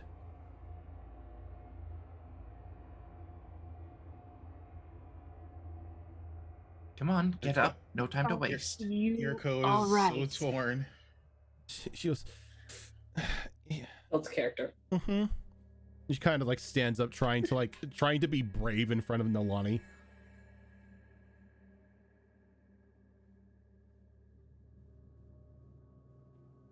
Builds character. And she stands up Okay and enough to walk. Remco will just kind of really quickly kneel in front of her, and he will use Druid Craft for something I know he can. Make a little flower sprout. There you go. and she takes it and kisses you like right between the eyes. Pat, pat. And then she starts running out of the room and down the stairs. Yeah, Making my way for the door and proclaiming behind me as I do, "Watch out for bear rugs." Yeah. Not joking. And as you get downstairs with the small child, Kungaval, the burlap man is standing there. And you can see that his eyes are just these large silver buttons. His mouth is sewn shut. And he kind of just walks by you, almost as if he doesn't notice you.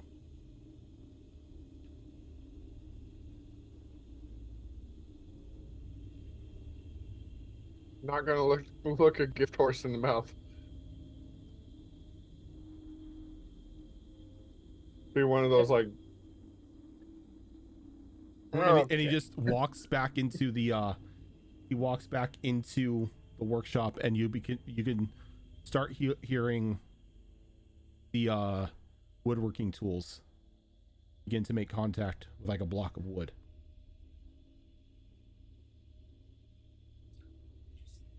He's the carpenter.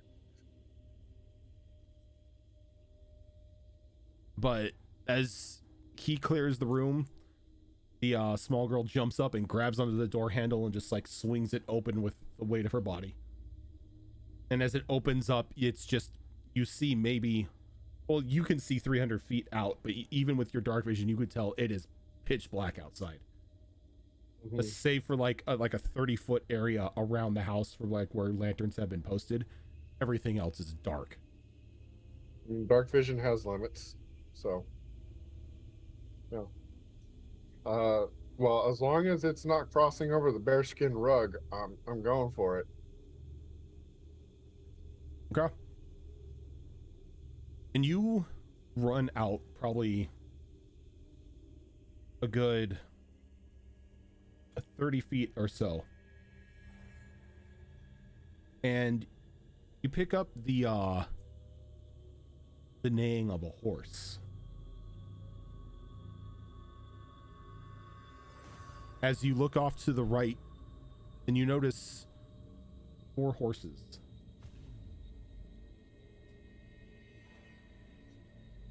All hitched up to a fence. Awesome. All of them with saddles with the crest of the Church of Morning Glory stitched into them. Perhaps we should play hide and seek. No, we're supposed to pick flowers. Are the horses our horses from before? 2 of them are. You don't know where the other 2 came from.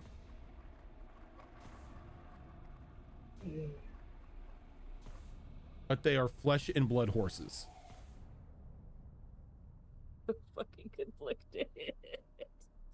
So, once everyone is outside of the house, assuming everyone is going outside of the house, the front door, I assume it probably opens inwards. Inward, as front yeah. doors It opens usually do. inward, yeah.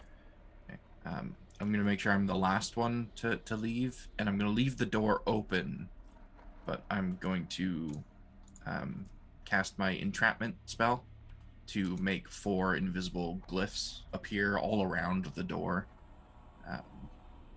I don't expect it to really stop anyone from leaving that house, but hopefully it'll at least slow them down a little. Okay.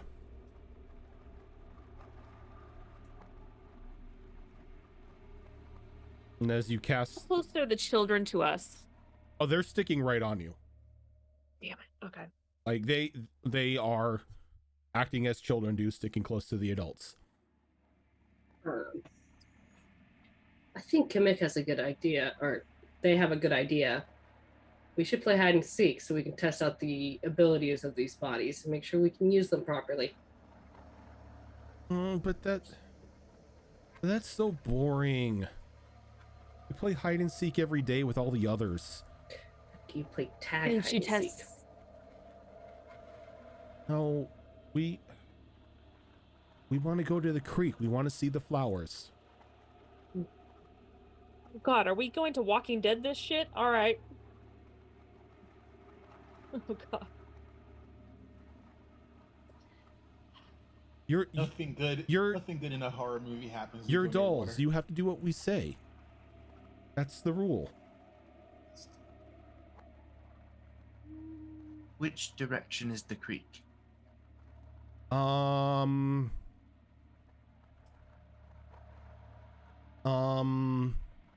Here, why don't I help you with that? Just a little bit.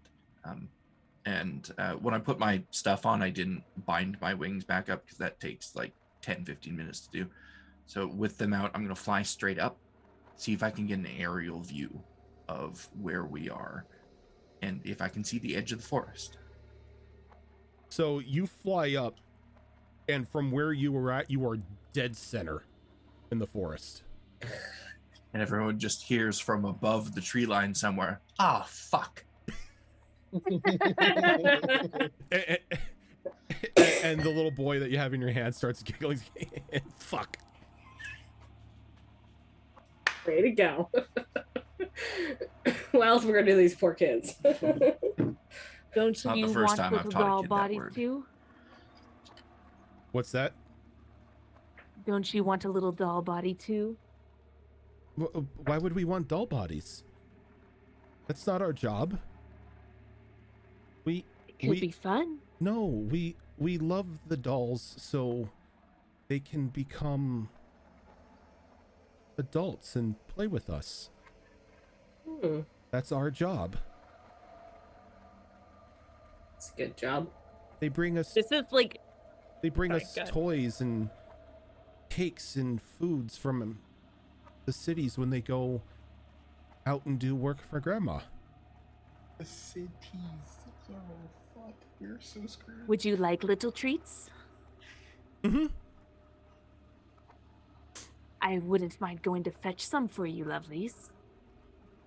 Sounds so sinister. I know. Well, you know what? It's Setting the Goblin. scene, man. Setting the scene. What treats do you have? Well, we can get you some cinnamon rolls and our special sweet treats with sprinkles on top that taste like cake. What would you like? Cinnamon rolls sound good. They're quite delicious. They are. And you'll get to try them. And she kind of claps her hands together. Because your tongues work now. It's true.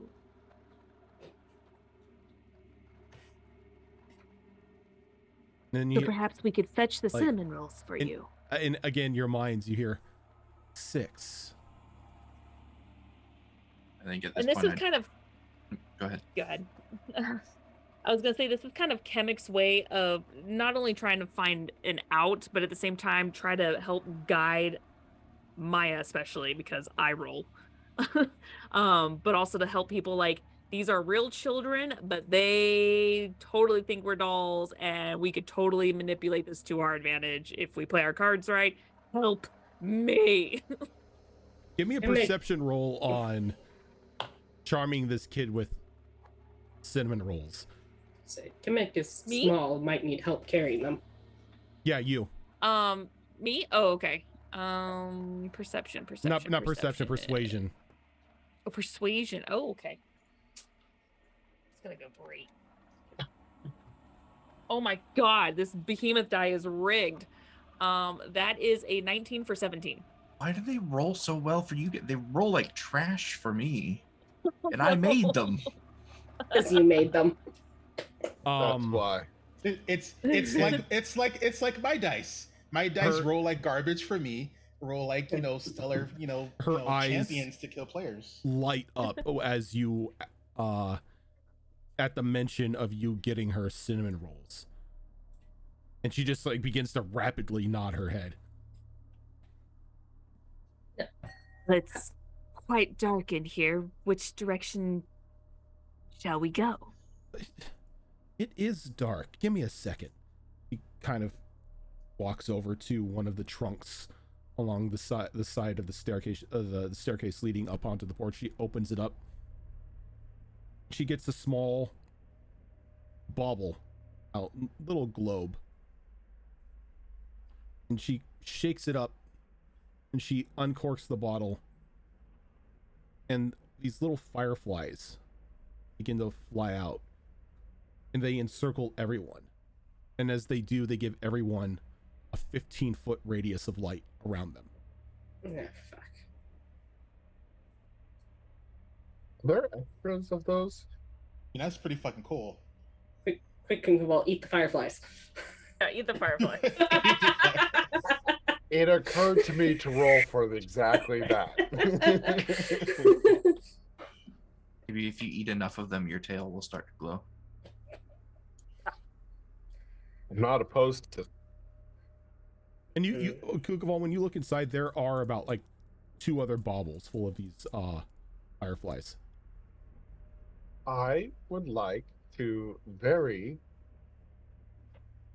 quickly steal those. Give me a sleight of hand roll. I didn't say stealthily. Oh, I'm just take gonna them? Steal them. Okay. Yeah. And they don't, you just grab them and they don't say anything. Pocket and done.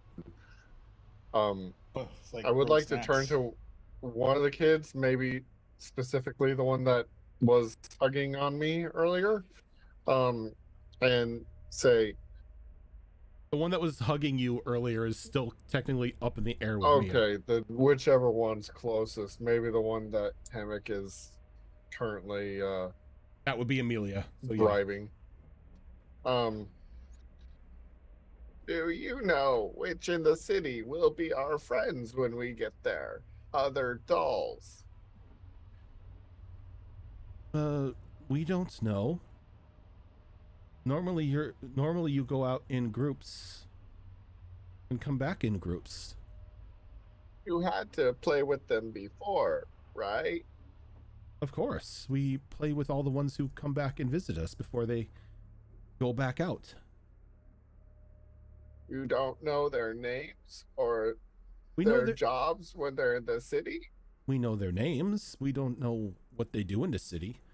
All we know is they bring us toys and treats when they come back. Treats it is. You sure that body can carry enough treats for everyone? Are you taking us to get treats? Yeah. It would be nice to go back to the city. I have some stuff back in my room I would like to grab before we came back. Don't see why not. With On us the to escort way. you should be fine. On the way, you could tell us who will be our friends when we get there. She kind of shakes her head. It's like, I don't know who will be your friend. I'm sorry. I don't know what cities they all go to. They just go to the cities. It's more than just Mad Town.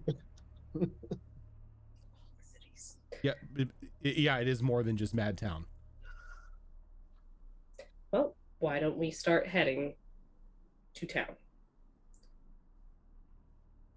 So Good idea. at this point, I'll have come back down because I can only fly for a minute at a time. Okay. And when I touch down on the ground again, kind of muttering and grumbling under my breath that we're in the middle of this God's damned forest, and I just go straight to the horses and start to unhitch them. Shall we? Show. Okay. So you have 4 horses. There are 6 of you and 3 children. Well, we already know Kamek and Nilani are probably going together. Yep.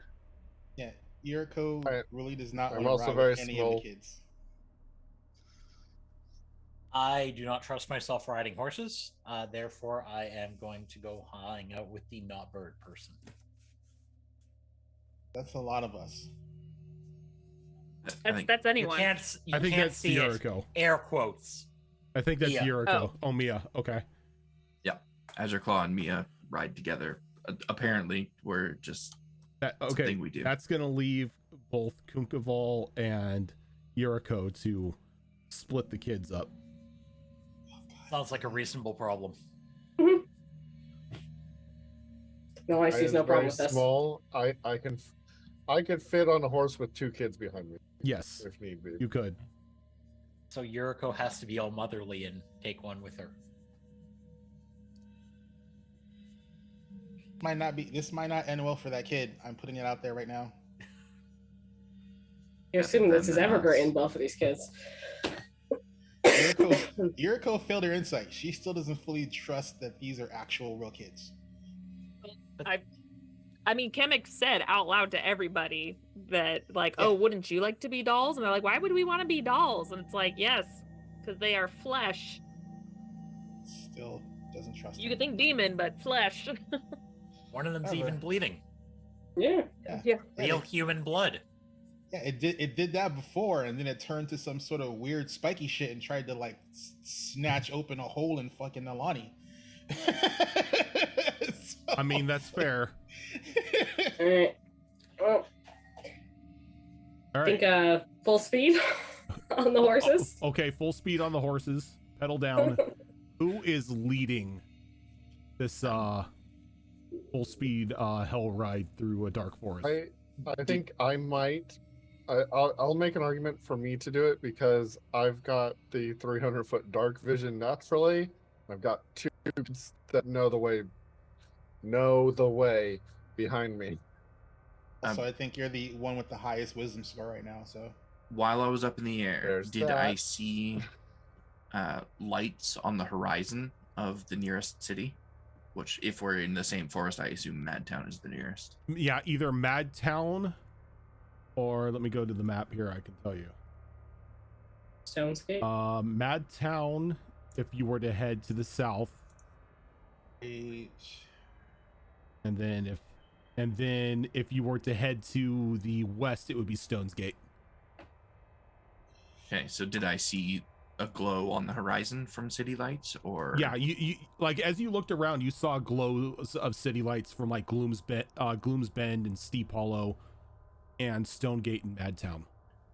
Okay, so I'll ride alongside Kunkaval, given that I know the direction of the nearest city, and kind of direct him in that way. In regards to distance, Madtown would barely be the closest, but yes. So does that give me advantage, my help on the whatever check it is you want me to roll for all this? Depends on what check you're doing. Like what skill you're going to be using as going through here. I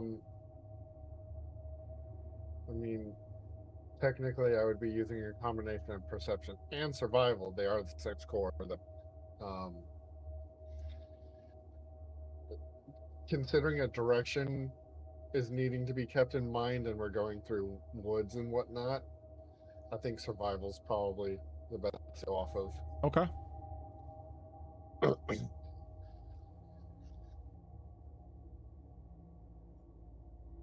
So go ahead and give me that survival roll. I'll even let you do it at advantage because it's definitely one of those things to where. What's that? Nat 24, 27. Very nice. Go ahead and give me that percentile roll. This is where things can go shit. 79. 79. Nice. I'm hoping that's good. That is good. That is good. So you're able to, without any hitches, be able to begin to navigate your way through the forest. Even making heads or tails of what the kids behind you are saying as they're trying to direct you based off of what they think is the right way, but most definitely from what you can tell isn't anywhere near correct. So you just begin to do the exact opposite of what they tell you. But you go about 2 hours out as you yourself begin to feel that it's starting to creep into the wee hours. About 2 more hours and the sun is going to start coming up over the horizon. And do I have a sense of how far we are from actually getting to the town? It's going to take a while. Because if you remember, it was a couple days ride with horses just to get to the forest's edge when you were traveling previously. Right. I can't remember. Were we pushing them or were we going at comfortable pace? You were going at a normal pace. Okay. Right now, you guys are going full speed on a horse for like a day's ride. It's going to be fine. But if you keep pushing them full speed, I'm going to have to start making constitution saves for each one of them.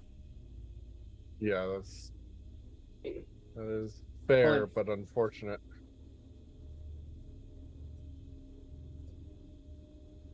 Gonna kind of look over at Mia. Horses may need to rest soon, but unsure if safe. Probably not. As long as we're in these woods, I don't think we're going to be safe. We should go as far as the horses can manage, then give them a break.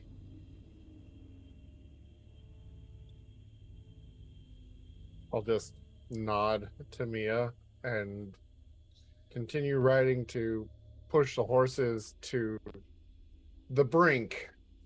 Not quite, but the brink of exhaustion. Okay. So go ahead and give me another check for the second hour or the next 2 hours of travel. And if you like, I can also do an animal handling to gauge that or get more out of the horse. At the moment, you don't necessarily need to do anything like that. Okay. You said another survival? Mm-hmm. Do you want another percentile as well? Well, another check. It could be survival or whatever. But yeah, this is going to be another journey leg, so it's going to be another roll. Does this follow the same rules where if we have the same person doing it multiple times, the DC starts going up? Yeah. But since he's the lead horse and he has the sense of the way to go and you're not necessarily stopping, this would be the one who would need to do it. Okay. I'm going to switch it up to perception. I'm going to say I'm kind of trying to look out for more things during this time. Okay. Okay, 16 on the die for a 25. Okay, go ahead and give me percentiles. Wait, that's not right. 3.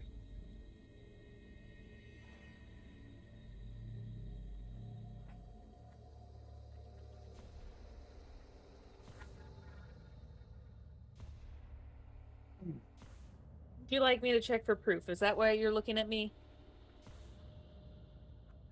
Triple zeros. Triple zeros.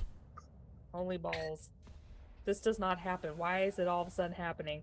Because we need it too. This has happened, that's fair. like one other time in Destiny Forged history? Two times maybe? As you're keeping an eye out, riding at full speed, off a ways, you see a trail that seems to be calling out to you, almost as if a warning is being shot out to you for you to take it.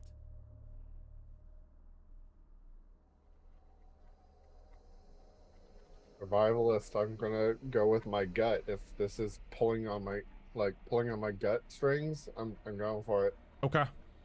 So you all see Kunkaval immediately bank right down this down this pathway through the trees.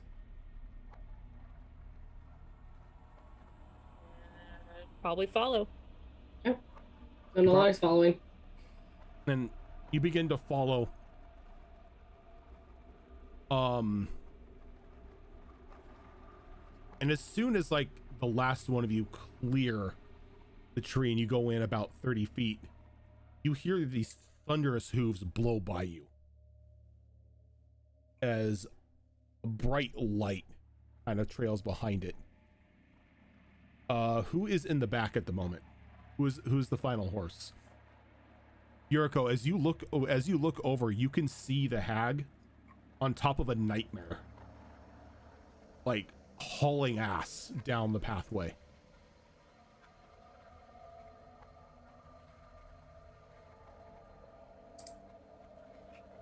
That would be the appropriate mount for a hag. Her sphincter puckers. Kunkaval. Following this path, you're brought to a very welcoming looking cave. A small pool of clear water outside of it. Everything about it just beckons to your survivalist nature as this is a safe place.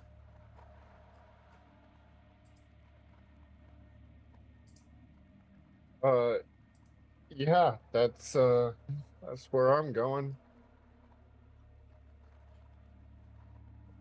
And you get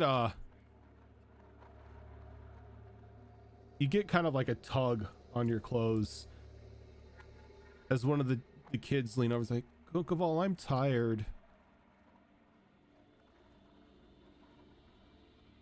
Pat. It's okay. We need to stop to rest. Can't make it in one trip.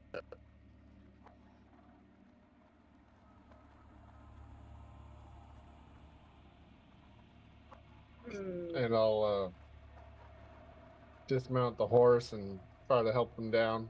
Probably not the greatest at it, but I'll try. Okay. Yeah, as they say, lead a horse to water. And yeah, as soon as like you're off, the horses go right to the water and begin to drink up. None of them die. Nothing in the water eats them. Yay. Are they possessed by a demon lord now? Is Orcus possessing them? Fuck. Not yet. Yeah, I'm just gonna check the area, and I kind of want to go back just a little bit. Like, how far was that split off the trail? You probably traveled about 150 feet down this trail to this cave. I'm going to do everything I can to cover up the tracks. As you get to like the edge of where this clearing is with this cave, you notice that there's no trail anymore. We're Gonna start looking around just really suspiciously. But yeah, I still want to check the surroundings and everything. Okay. As you're checking the surroundings, you see a soft green light sort of sitting on a low tree branch. I'm gonna just wave and kind of hold out my hand. As like somebody might do for as you hold out your hand, the little creature jumps off of the branch and unfurls like a pair of butterfly wings and flaps over to you and lands on your hand. And it's a creature maybe 2 inches tall. Very elven-like features, long, pointed ears, soft green skin, dressed in clothing that looks like it was made out of leaves. I'm gonna hold it up to eye level, kind of cock my head at it. Hello. Are you helping us? Well, you seemed like you needed some help. I kind of nod. You finally got the children away from that horrible witch, I see. Yes, they seem to be under a delusion that she is their friend. That is her charm. The little ones tend to call her grandmother until they themselves grow up and then become her minions themselves. You're chasing us right now.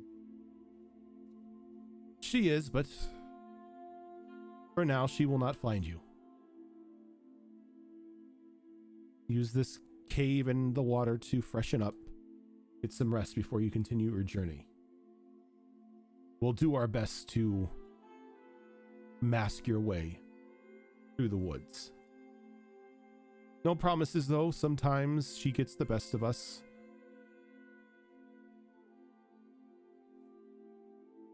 Thank you. I am called Kunkoval. I am Leia. Very nice to meet you. Do you want to meet the others? It's best that I keep my distance. Make no mention of me to the others. The children have been taught to be afraid of us. Have I ever come across any of this from my neck of the woods? Like any Give me a history creatures roll. like this? Give me a history roll. Sure. +2. That's an 8. Nothing like this. If you don't mind my asking, what are you? Where are your people? I am a pixie deer.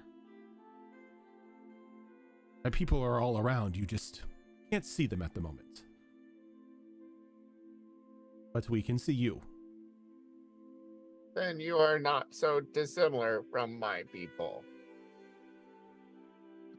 I can say we don't eat bugs. Have you tried? Bugs tend to try to eat us. Eat them back. They learn their place. I'll have to keep that in mind.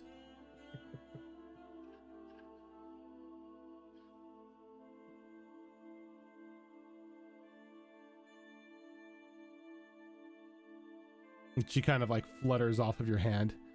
Remember, don't mention me to anyone. Okay. Thank you for your help. Kind of flutters off into the trees, slowly beginning to blend in with the leaves. I go flap, flap, flap back to the cave. Okay. So as you... Kim, What's up? I was going to say, Kimmick, you should probably give the children the large tent. Keep them in one spot. Yes, of course. And like while that was all happening with Kungaval, Kemek was already trying to set up a tent. Yeah, as soon as that tent is up, the kids just all crawl in and sort of like pile on next to each other, and they're out.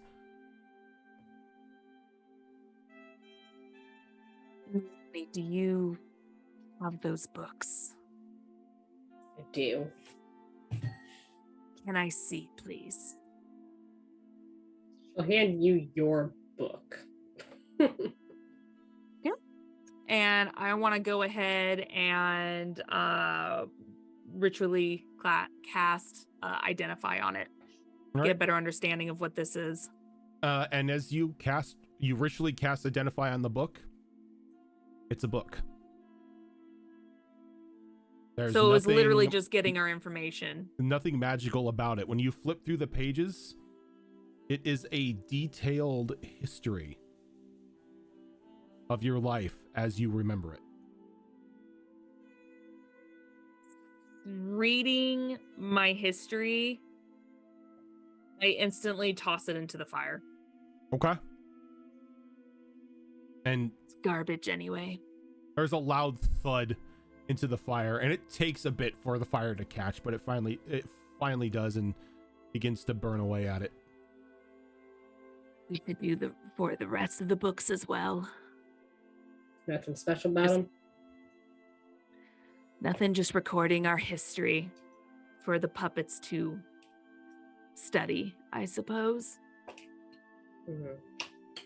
Burn them.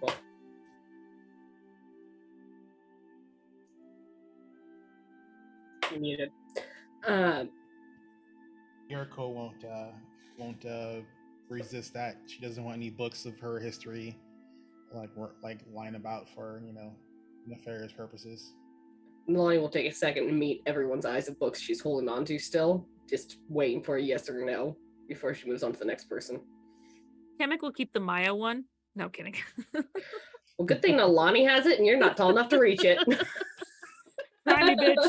I mean, Top it's of you, either the burn bigger it in they the are. fire or burn it in your hands. Your choice. Kemek has the feat speed reading.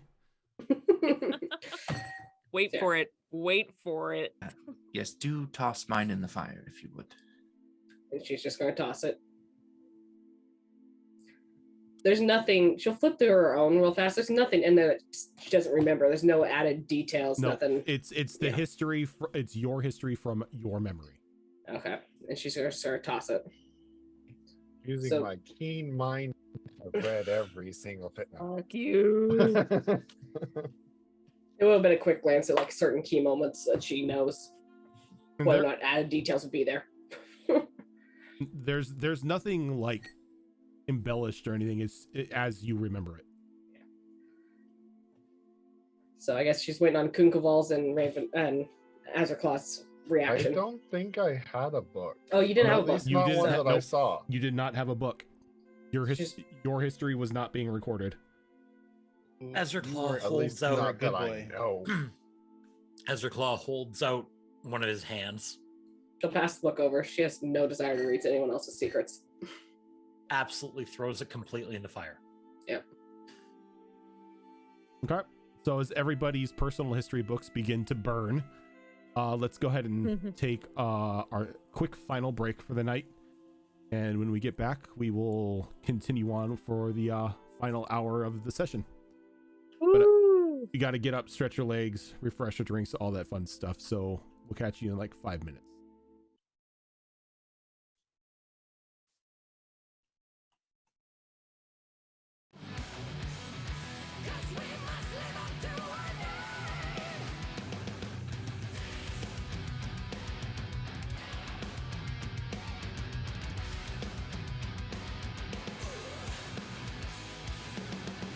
Strike twice, we can't let go.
And we are back.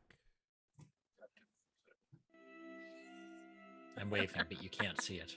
For the I do that all the time. the peaceful forest music back on. Sure, peaceful. I like this.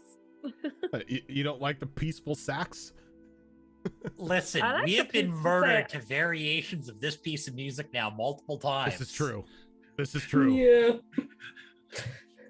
Don't trust it. But it's so nice.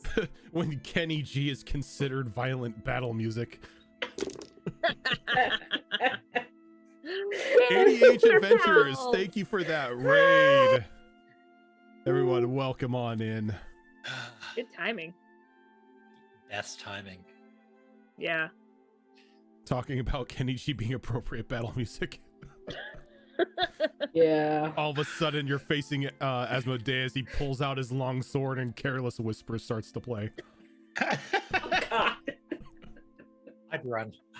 Yeah, Yes, please. that Yes, is please. actually terrifying.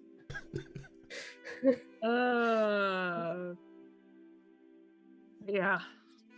So, the everyone gets the feeling that they are just under a watchful protection in this cave, almost assuring that you don't need watches unless you honestly wish to take them. Eriko still Feel has like- 2 points of exhaustion. She's not watching shit. I feel like Milani would out of habit more than anything else. How happy to- are you I'm happy to looking, watch. though?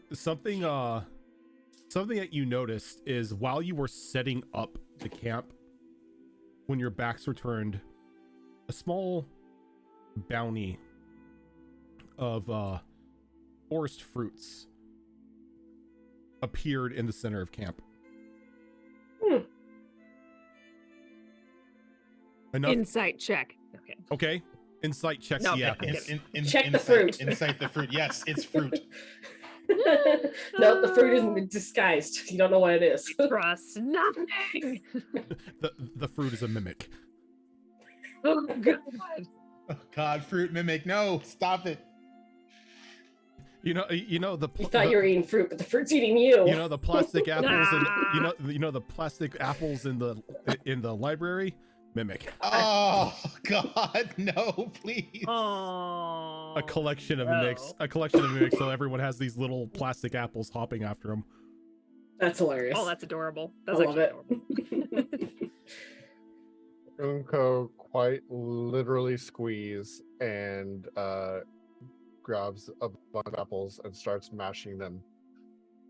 And just I just imagine there's like applesauce just like oozing out of the sides of like, Kunkaval's mouth. Yeah. you would not be Just- wrong. You would not just be wrong. a very happy gecko smile on his face as he just downloading. He's downloading. He's just downing this fruit mash. Yeah, but when lizards eat mashed fruit, it is not a clean endeavor. No, it's not. I'm gonna find as private of a spot as I can in this cave, and take like 15-20 minutes to bind my wings back up and cover them up with my coat and put my hat back on. Okay. You need assistance? Haven't followed you. I'm all right. Thank you.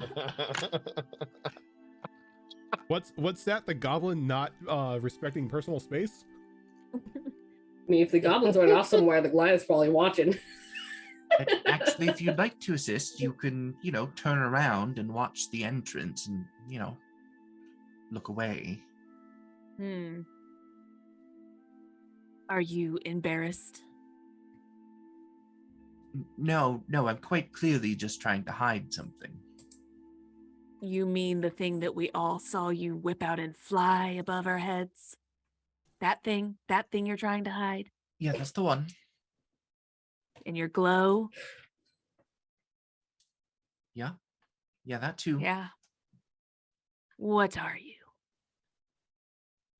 Do you say that out loud? Well, I mean, it's just us in the corner, so I assume. Yeah, we're off. I'm not being loud. Private corner Okay. of the cave. Is it loud enough for Yuriko to hear it?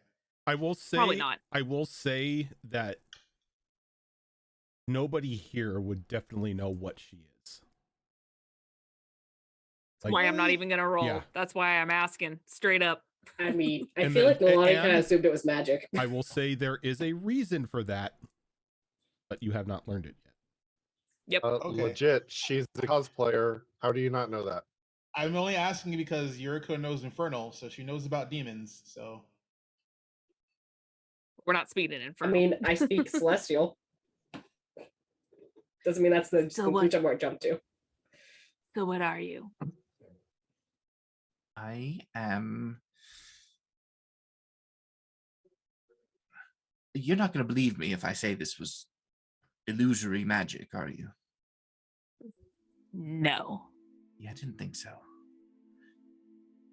Perhaps it's best if nobody here actually knows the answer to that question. Is your kind going extinct then? I have never seen this before. I don't think your kind exists on this plane, maybe? Let's just say that I don't want the church getting wind of what I am. Angelic blood, then? I didn't say that. No, but that is what the church desires. The purer the blood, the better. That seems to be their mantra. Well, then it's a good thing that I don't have a drop of celestial blood in me, right? Insight check. Like how her voice cracked. Sure. I mean, at this rate, I'm just gonna tell, like, without checking, like, that you're lying. Yeah, I mean, Yeah. she's not great at the whole lying thing. That is a dirty 20. I rolled a 3. Much like the rest of your life, Mia, you are a horrible liar. Yeah. You have no poker face. It's like my hat is off kilter slightly and my halo is showing, hey, I don't have celestial blood. I have no Yeah. idea what you're talking about. That's a tattoo. It's an air tattoo. Right. No holy blood whatsoever. And you see Kemek do a wink, but it's a very obvious, like, I got you, buddy. Wink, but it's very creepy because they've got this big smile and it's just this big wide eyeball going wink I very mean, slowly. with my insight the way it is right now, that's probably the only way I'm even gonna notice you're winking. So Yeah. Well, it's none of my business. yes, well, I mean, I'm trying very hard not to be standoffish about this. I'm not used to talking about it. We can discuss this later if you really want to, when we're not running for our lives. Do actually. And if it brings you any comfort, and they hold up their hand, you see some like arcane lines just kind of hovering above their hand, just some arcane symbols, and it looks like clockwork almost. And like, Besides, why would I want to even give you up to that damn church? I have nothing to gain from it anyway. That's good to hear. I hope that everyone else here feels the same way. I suppose we will have to see, but in the meantime, I look forward to you educating me on your kind. Well, I never said I. Yeah, okay, yeah, all right. Kemek smiles and walks away. That big toothy grin. Nalani, how are you feeling? Mm. Do you need some rest? No, I'll be fine. I'll keep an eye on things while you guys rest for a bit. Are you sure? I have no problem watching if you need the rest. Nope. I mean, I'll get my normal rest after I take a watch. I'll wake you up then. Right.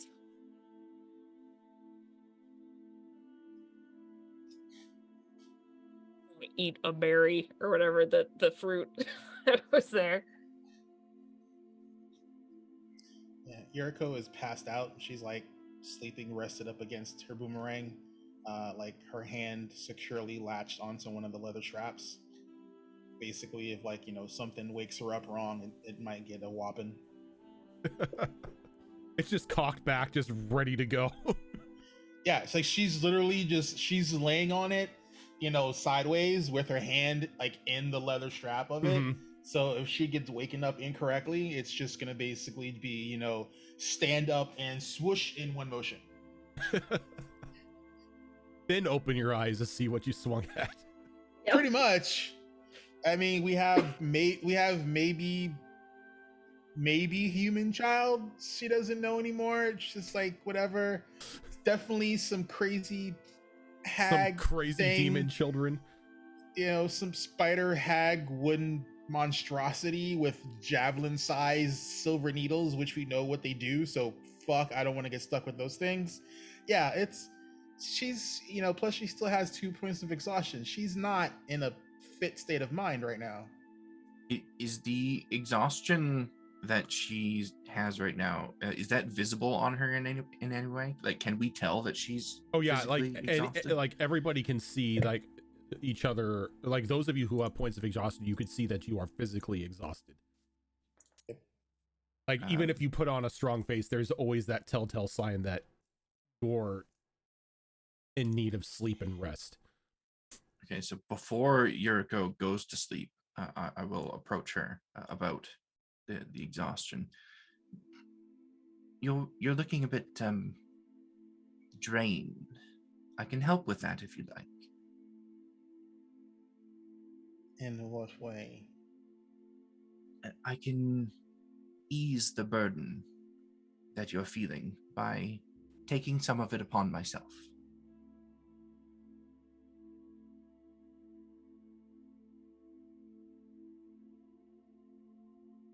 Why would you do that?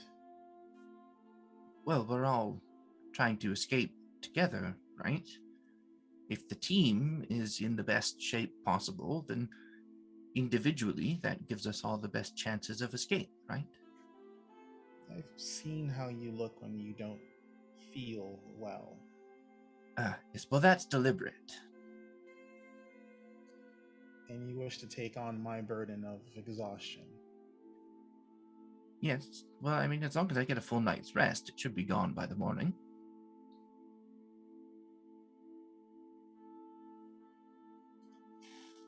I won't force it upon you. If you say no, I'll respect that.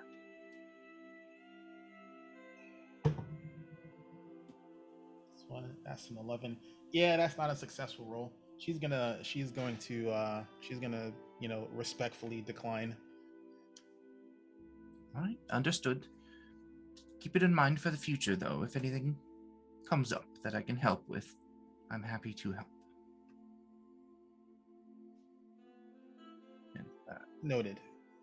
I will then go find a place where I can get as many of my allies in range of my forewarn ability while excluding the children before I go to sleep.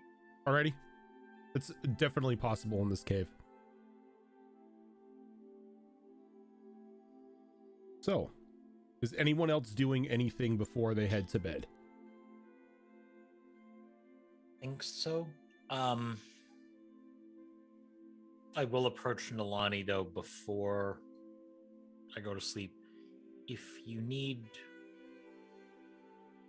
me to take watch, I can. All right. Kimmick want me to wake them up next. I'll let them know to wake you next after that. Okay.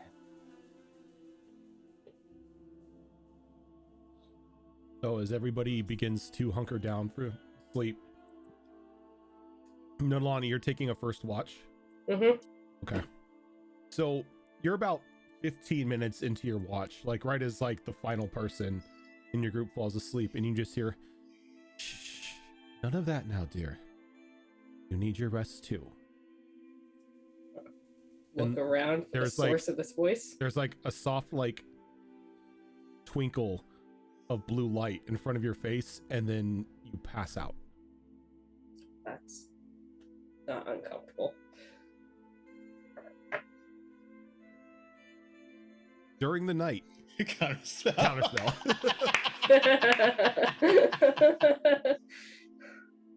During the night, Yuriko, I know. you have a dream. Well, my dreams have not been the greatest lately, so lay it on me. You're standing in a wide open, snow-covered field in the midst of a snowstorm.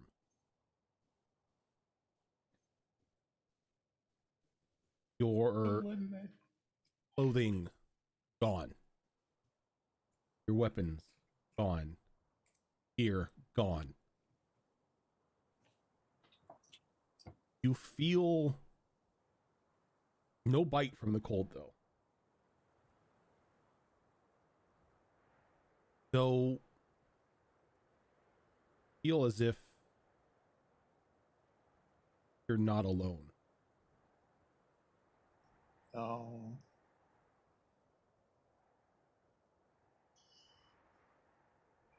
She's going to take a defensive fighting stance.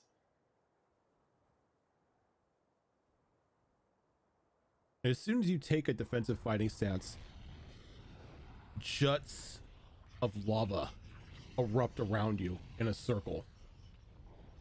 I'm so fucked. As the lava subsides, you are now standing on a small lone rock, looking up at a large white crystal throne. Atop of it, a frost giant adorned in the most magnificent white plate mail you have ever seen. Sitting next to her on the like leaning against the throne next to her is a large two-handed maul. Her hair sheet white. Her skin a soft pale blue color. Her eyes gazing down at you with this white intensity.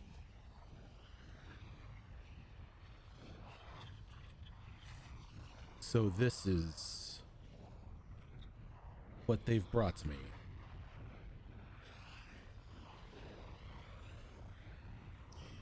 Well, you wanted an audience, so you have one.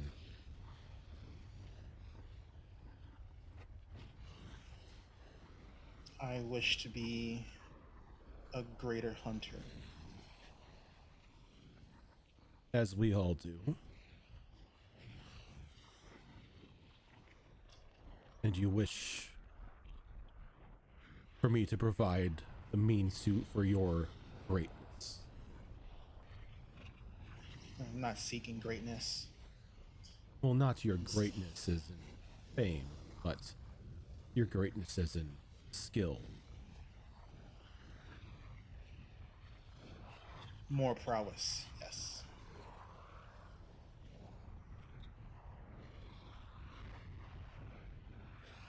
See. And for that, you would be willing to dedicate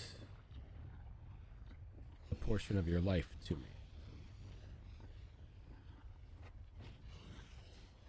Enter into a bond.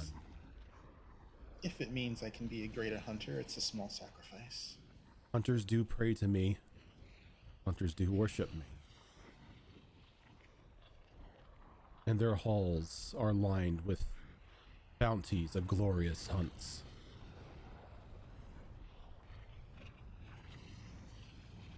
We can provide what you seek.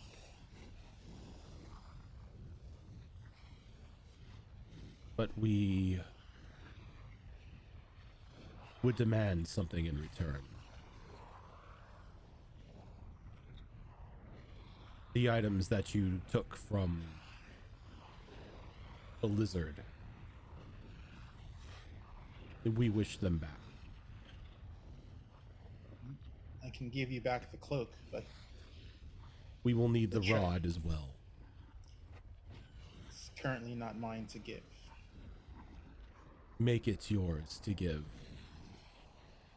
and what you seek will be yours. And how do I return them to you? Bury them in the snow.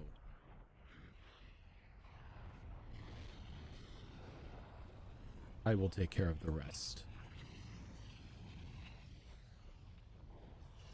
But know before you enter into a pact, little one, I will ask of you to do things you may not agree with.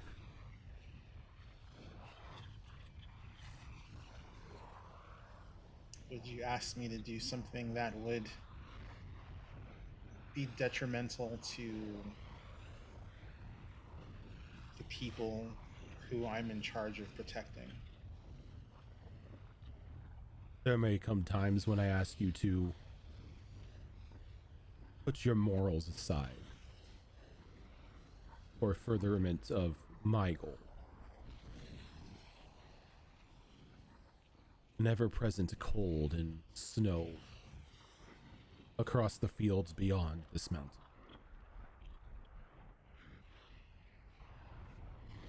A glorious permafrost to bring the warm-blooded humans under my worship.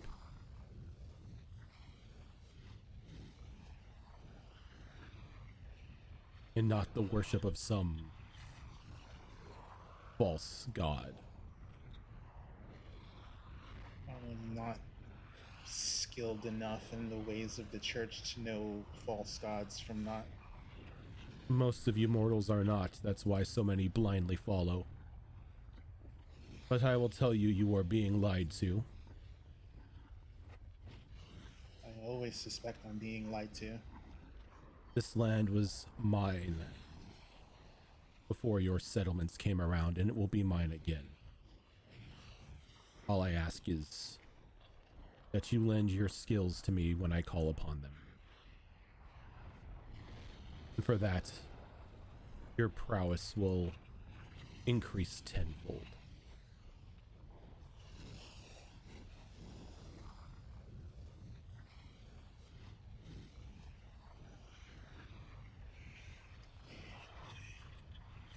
Should I change my mind, I presume I'll lose whatever gifts you give me. Should you change your mind, that would be deadly for you. A pact with me is a pact for life. I do not give my blessings out all willy-nilly, some of you humans say. Those who receive my gift are those I deem worthy. You betray my trust, then you'll feel my wrath.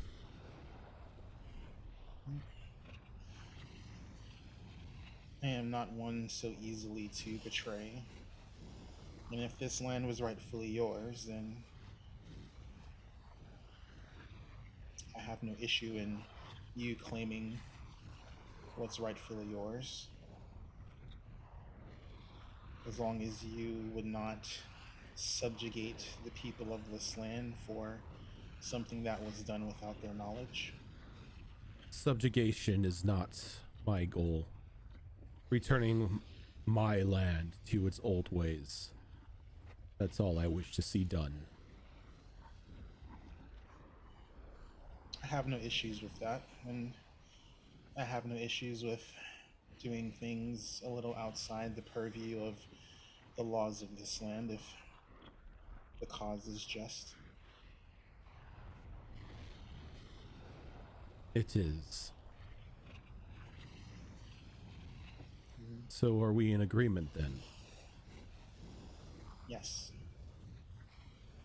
I do not wish to kill the Goliath if it means getting... Do not kill the Goliath. He has a far more important role to play later on. Would she willingly relinquish the rod if I mention your name? That I do not know. I do not have a personal relationship with this one, so I do not know how she will react. So, spill no blood.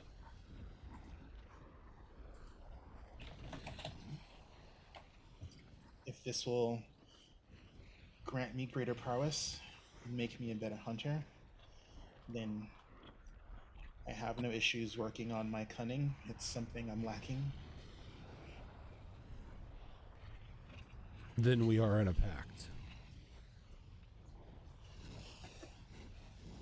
And as she says that, you feel your shoulder kind of like burn for just a moment. And there's a, there's now like a frost scarring on your shoulder in the form of a broken snowflake with a skull in the center of it. damn. I mean, she'll wince. I'm presuming it's painful. Oh, yes, it is definitely painful. It's the equivalent of like getting freezer burn. Oh yeah.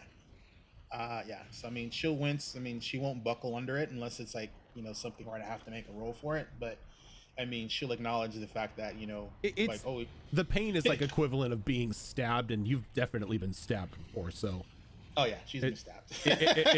it's not, you know, pain that you're not, you know, familiar with. Yeah.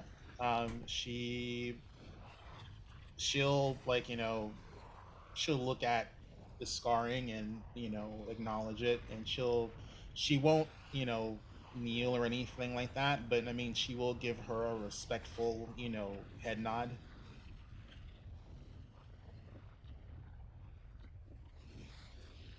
Awaken now, and may your hunts be ever so glorious. As she says that,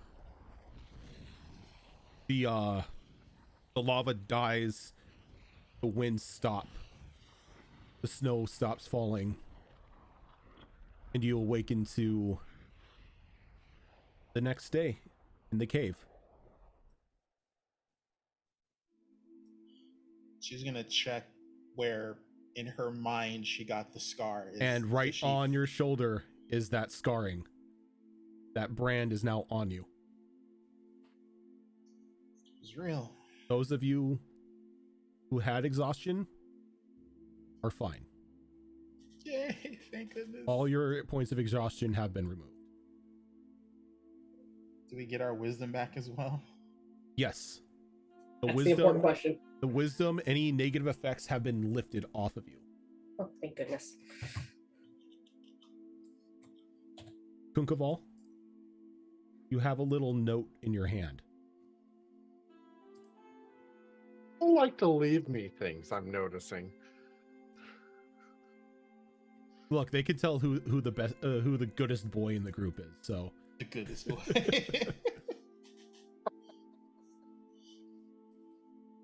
They just know. it's just a simple note that says, "Follow the breadcrumbs home." God, how literal do I like that? You look outside, and there is a very hearty trail of breadcrumbs from the cave just leading you on. Bug crumbs? What's that? Are they bug crumbs? No, they're breadcrumbs. Right. No, Look, we don't a need literal game trail. we don't need Kunkaval eating, you know, the trail of safety. All I'm thinking of is Kunkaval on the ground going, piece of candy, piece of candy, piece of candy. Meow. Meow. Are we all awake? Yeah. Yorko is gonna head over to Nalani, and she's gonna go, I wish to speak with you. All right. She's gonna stand there and look at you like, speak. What would I need to offer you for that trident? Why do you want it? I need it as an offering.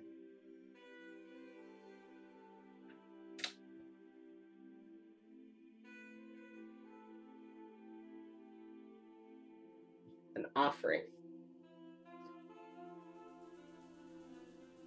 To the god it belongs to, or to someone else? She probably says that with a bit of disdain. Well, she certainly feels it belongs to her, or at least it belonged, and this in her care.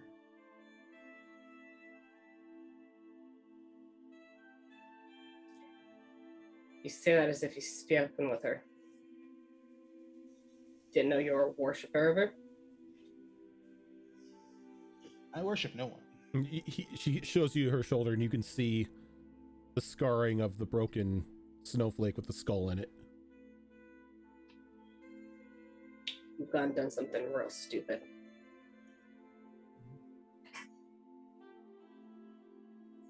I made an agreement to increase my prowess.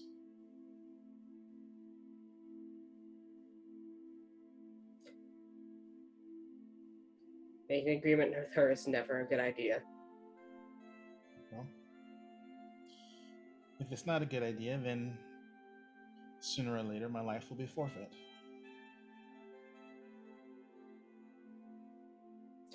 Better be careful who you show that to.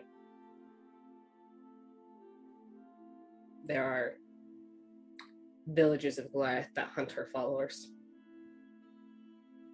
It became nothing but sport.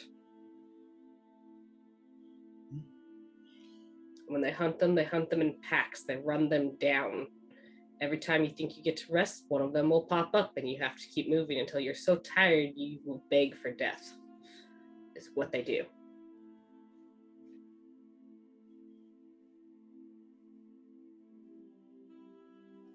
Sounds like a That includes the clan I came from. Well, if it makes you feel any better, she specifically asked me not to spill your blood. It doesn't. Why, though?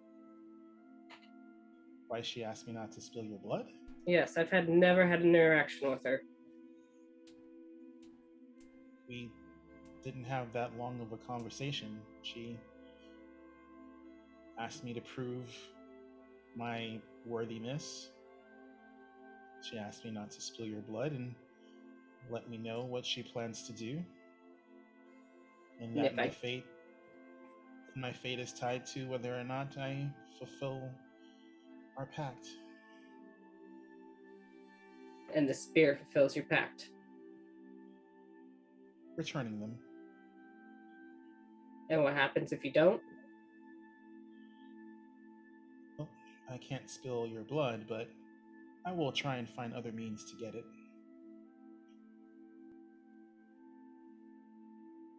Whether it be through coin or through some personal challenge. It kind of leans over a little bit because it's not a private conversation. Just goes, No. Oh, it's so not. It's not a private conversation. We did want to sell it, so if you are willing to pay for it, I don't see why not. Right, Nalani? Unless you have another reason why we shouldn't. We were going to try to sell it anyway. Yes, we were going to sell it back to the hunters. If you wish to do that, I can't stop you, but I will be trying to get it back from the hunters. I need them both. No, there's not a person you should be involved with. No, technically she's not a person. God, entity, I don't care what you call her. You should not be involved with.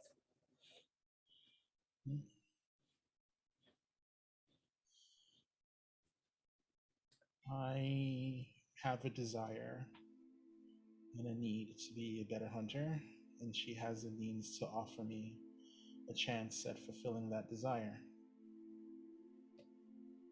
Do I know enough about the Snow Mother to know what her goals were?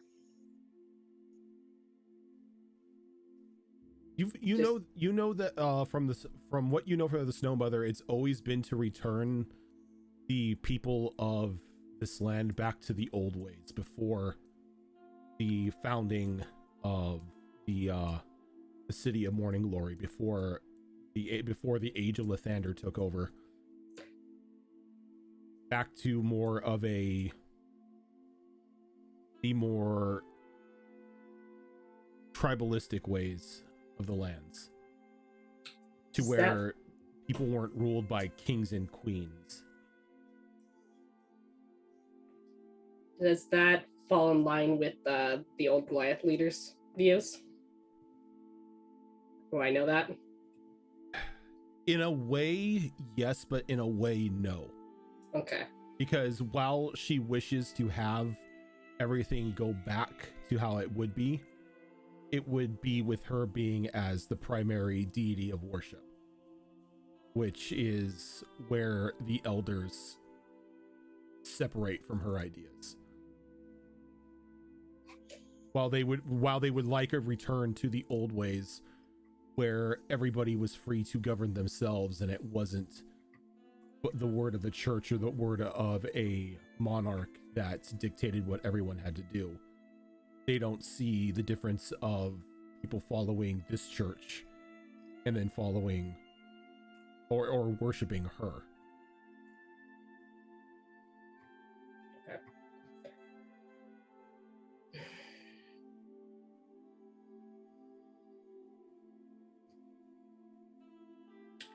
Let me think on it and see if there's a price I'd sell it to you for. As long as I you give me mean, the option. if all else fails, I could take a look at it and have it confirmed in town and get it appraised first. Pretty sure once you show this to the guild, they're going to take it. I wasn't even thinking of the guild. I was just thinking of a shop that would know enough about it. Maybe. For now, I'm going to hold on to it, though. We have time. As long as you let me know what you do with it so I can retrieve it, and that's all I care about.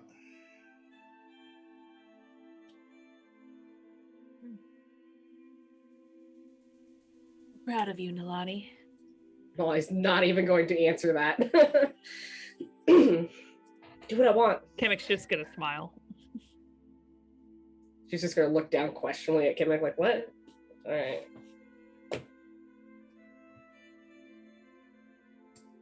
Yeah. And Yuriko is just going to go back and eat some more fruit and sit down and, in her mind, just basically say,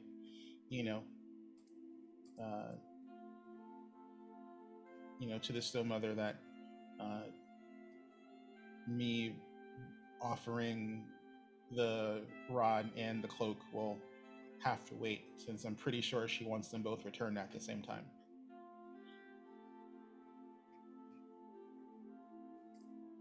Because I can't shed any blood, so Don't sound so disappointed. Do as you that must. worries me. Take as much time as you need. You're making good on our promise already. Yuriko does not have an issue knocking some heads. Right, so She's as not a kindly everybody person. eats, does their thing for the morning, you all see a very visible thick trail of breadcrumbs leading from the cave and out around into a bend.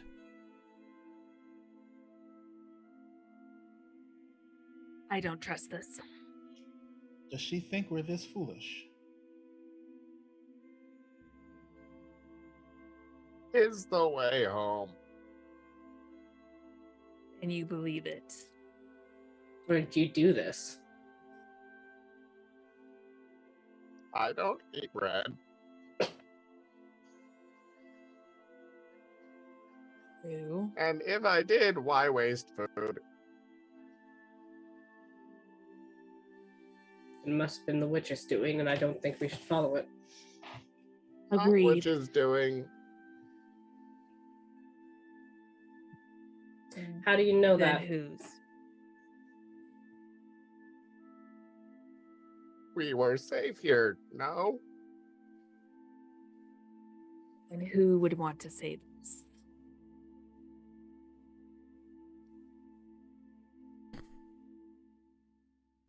Can I get an insight on that? Sure. It's just like trust the breadcrumbs. Why? Oh, that was a good one. That is an untrained 21.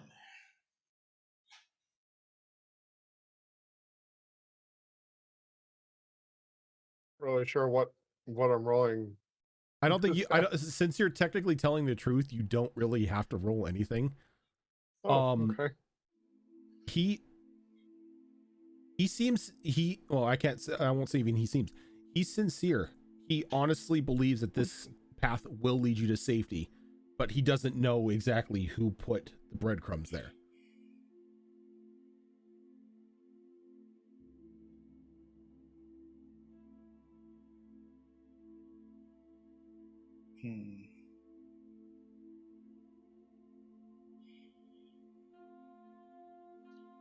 You get one chance, my scaly friend. Lead the way.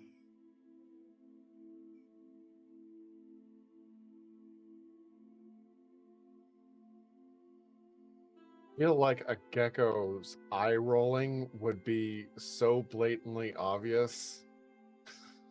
More like a lick. Slow.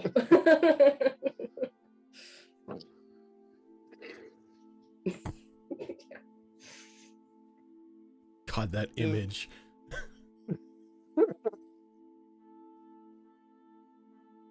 I mean, if it wasn't for Kunkaval, we'd all still be trapped in those cages, so I'm inclined to follow his lead for now. I trust it for now, sure. But we're keeping a vigilant eye out.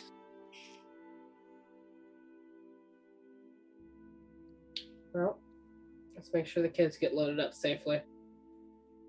Oh, right, there's children. Yeah. It might be useful so we can keep them coming with us. Are the children still in the tent, by the way? Mm-hmm. Still sleeping. Probably to wake them up. Yeah, I'll go wake them up and time to eat breakfast so we can go get treats in the city. Yay! They Sounds so sincere. very slowly but surely pull themselves out of bed and eat breakfast and everything. And by the time they're done, they're nice and awake, and they're already trying to clamber up the horses to get travel going. Treats. But Kunko does not have a bunch of tonal range, so everything's going to come across deadpan. So you're going to have to pick up on something else to see if he's being a sarcastic bastard or not. Jazz hands. Real quick, while everyone is packing up the camp and helping the kids get their shit together, can I do a quick check just outside of the cave for any like herbs and stuff that might be growing around? Any Sure, go ahead and give me a nature or survival roll. I can do that. We're gonna go with nature on this one. That's a nat 20 for 25. As you're looking around, these very brilliantly gold mushrooms growing out of a tree stump catch your eye. It's like the way that they catch the light is just almost singing to you. I would like to very delicately scoop up the soil and stuff that they're growing in, or any bark that they're growing off of, without breaking the mushrooms themselves, just trying to get them all intact as I lift them. Go ahead and give me another survival or nature roll. Well, it's not a nat 20, it's 16. You're able to secure the three of them that were growing off this tree stump. Wonderful. carefully tuck those away and take some time to inspect them when we're not running for our lives.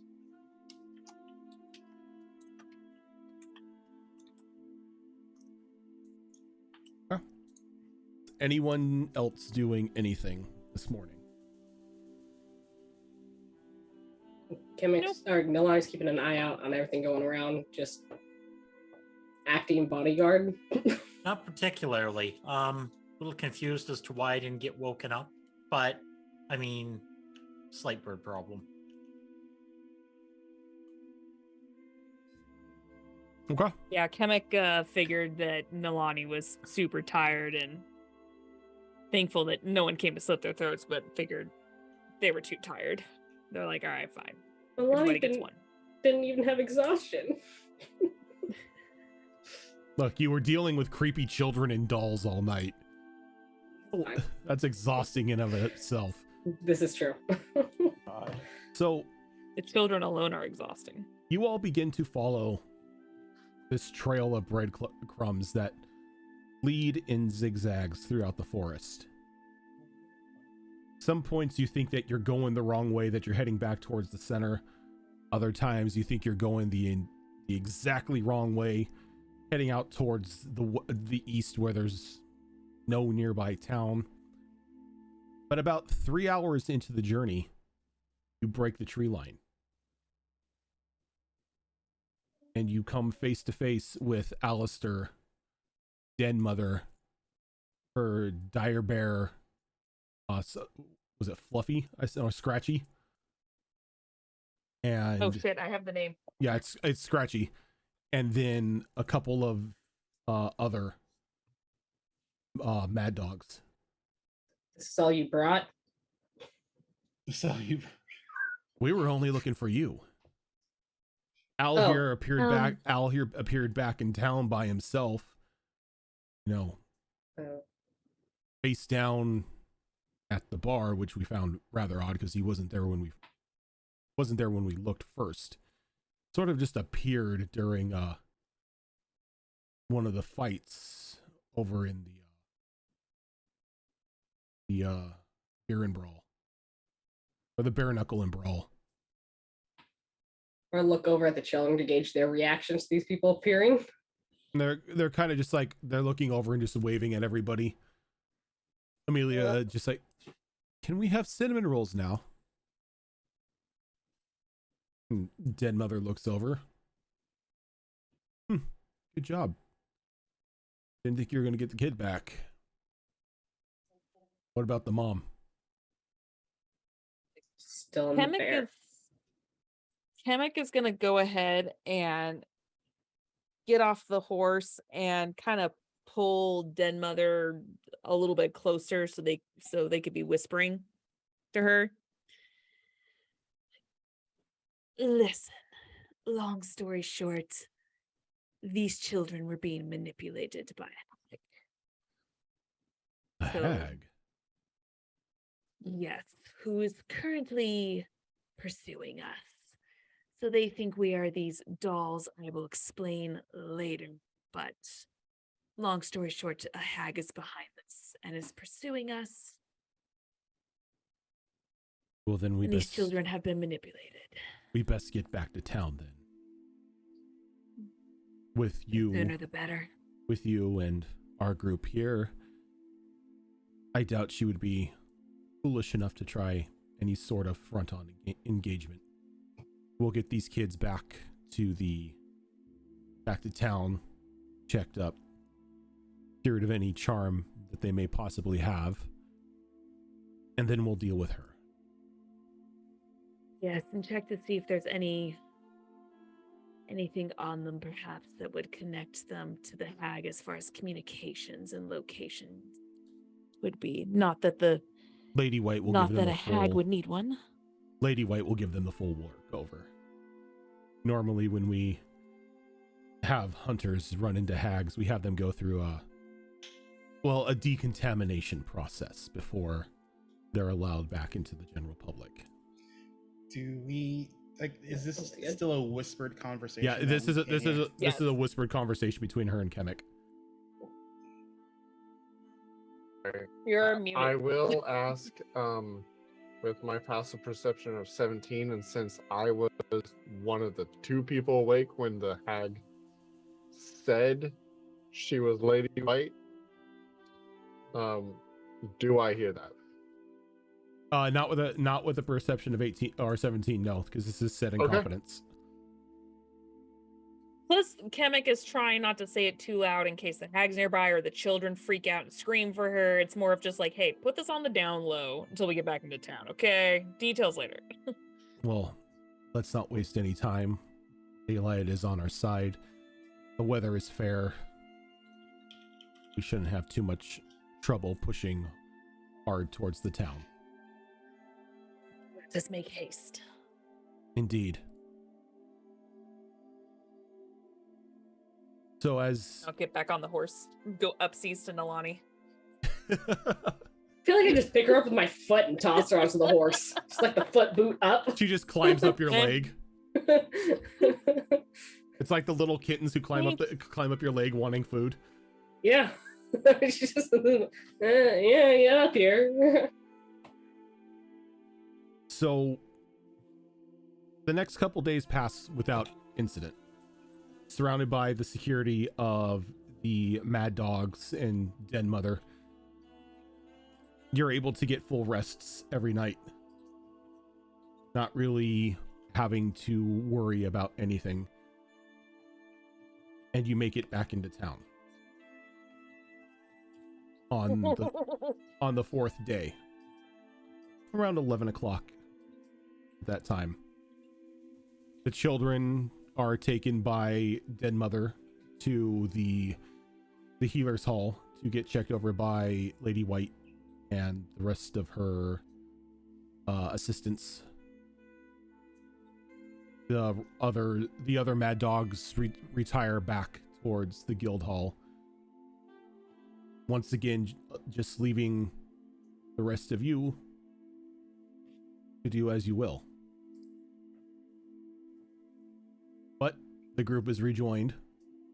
For now, you have escaped a very upset hag's fury. Oh, thank God. Possibly foiled a plan or 2 along the way. Oh my God. And we weren't able to save the mom, though. And rescued a couple children. So with that, you all level up.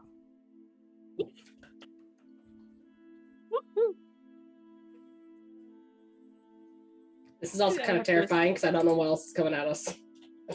You know what sucks as a spellcaster, though? I still have to wait one more level for fucking level 3 spells. But at least In that small hit die. at least we get to add 2 spells to our books. Mm-hmm. True. And you get hit die. You get more hit die. Yeah. Do you want us to roll live? Before I do that, I need to know. You can take Warlock Nalani... if you want. You can take Warlock if you want. You just won't have access to the spell list until you convince Nalani to let you bury the junk in the snow. Can do that. No shit. Yes. Sorry, happy excitement. I got a 6 on my die. I got as good as it's gonna get. That is a 10 for Nice. a total of 14. Nice. I too managed to roll a 10. Thank you, the new dice. Well, suddenly I feel like my 1 below max is a little inadequate here. I rolled a 5. That would be a total of 13. That's still good. It For is still Wizzy, really that's Yeah, good. yeah and I So- have a high con too, so I haven't decided which class I'm Azarin? going to pick Ace. the next one in, but Yeah. The Warlock Pact, when you become level 3, is a brand new one that I created. So, like, the Warlock Pact will be a custom class. Okay, It is a Warlock of the Frigid North. Oh, that's cool. I can't wait to see what those abilities entail. okay. I am flying blind because I figured I was gonna do something completely different as a warlock, but it looks like I'm gonna be a warlock of the Frigid North. Yep. I'm okay Oh, with that. you should do the winter spells from the deep magic. Ooh. There's some good ones in there. Probably. I usually theme my spells towards whatever the caster is. Must I'm the warn same. you, if you bring more phase spiders into Kunkovol's world, He will love you. he's going to eat very, very happily I mean, until you get mad at him. I mean, unfortunately, I have to give up the cloak that lets me go into the ethereal, where I can probably snatch a couple for you. So I mean, who I knows? can maybe, just see like maybe you get it later. like a little face spider familiar comes out, and all of a sudden, Kunkaval's got like a Joe's Crab Shack bib on with the claw cracker in his hand. Oh God. don't eat Still my got 7 familiar. of those legs. Yeah. Oh, So I'm at a conundrum though. ASI or feet. I mean, that is you- always you- the question. You can always go Yeah. half feet. Oh. I mean, there are feats that give you point increases. Yep. That's very true. Eh. I think the feats I want doesn't though. I have to check. That's for another time. I've got this written in my little book now. I know exactly what I'm supposed to take. Are you just going straight up fighter? I need the ASIs to make up for the horrid original stat rolls. This is true. This is Like, true. If we remember I- here, I have 3 10s in basically that are haunting me. Yeah, the three So- three tens that Yeah. are the 310s that technically you don't necessarily need as a fighter, but at the same time, like those saves are That's like those are Ass. nice. I mean, they're to not haves. negatives. They're not Like as a negatives, fighter, though. if somebody said, "Hey, do you want like 18 wisdom as a fighter?" Sure, yeah, I'd love it. I would take that. because then the fighter doesn't become the target of the wisdom spells. I got a 5. So Oh. that's going to be a total of 8. You rolled off the warlock die. Yeah, it's a D8 Okay, for the okay. warlock die. Nice. Urgent, I already know what I'm taking, so life is good. It's good. Great weapon fighting. This is a you problem now.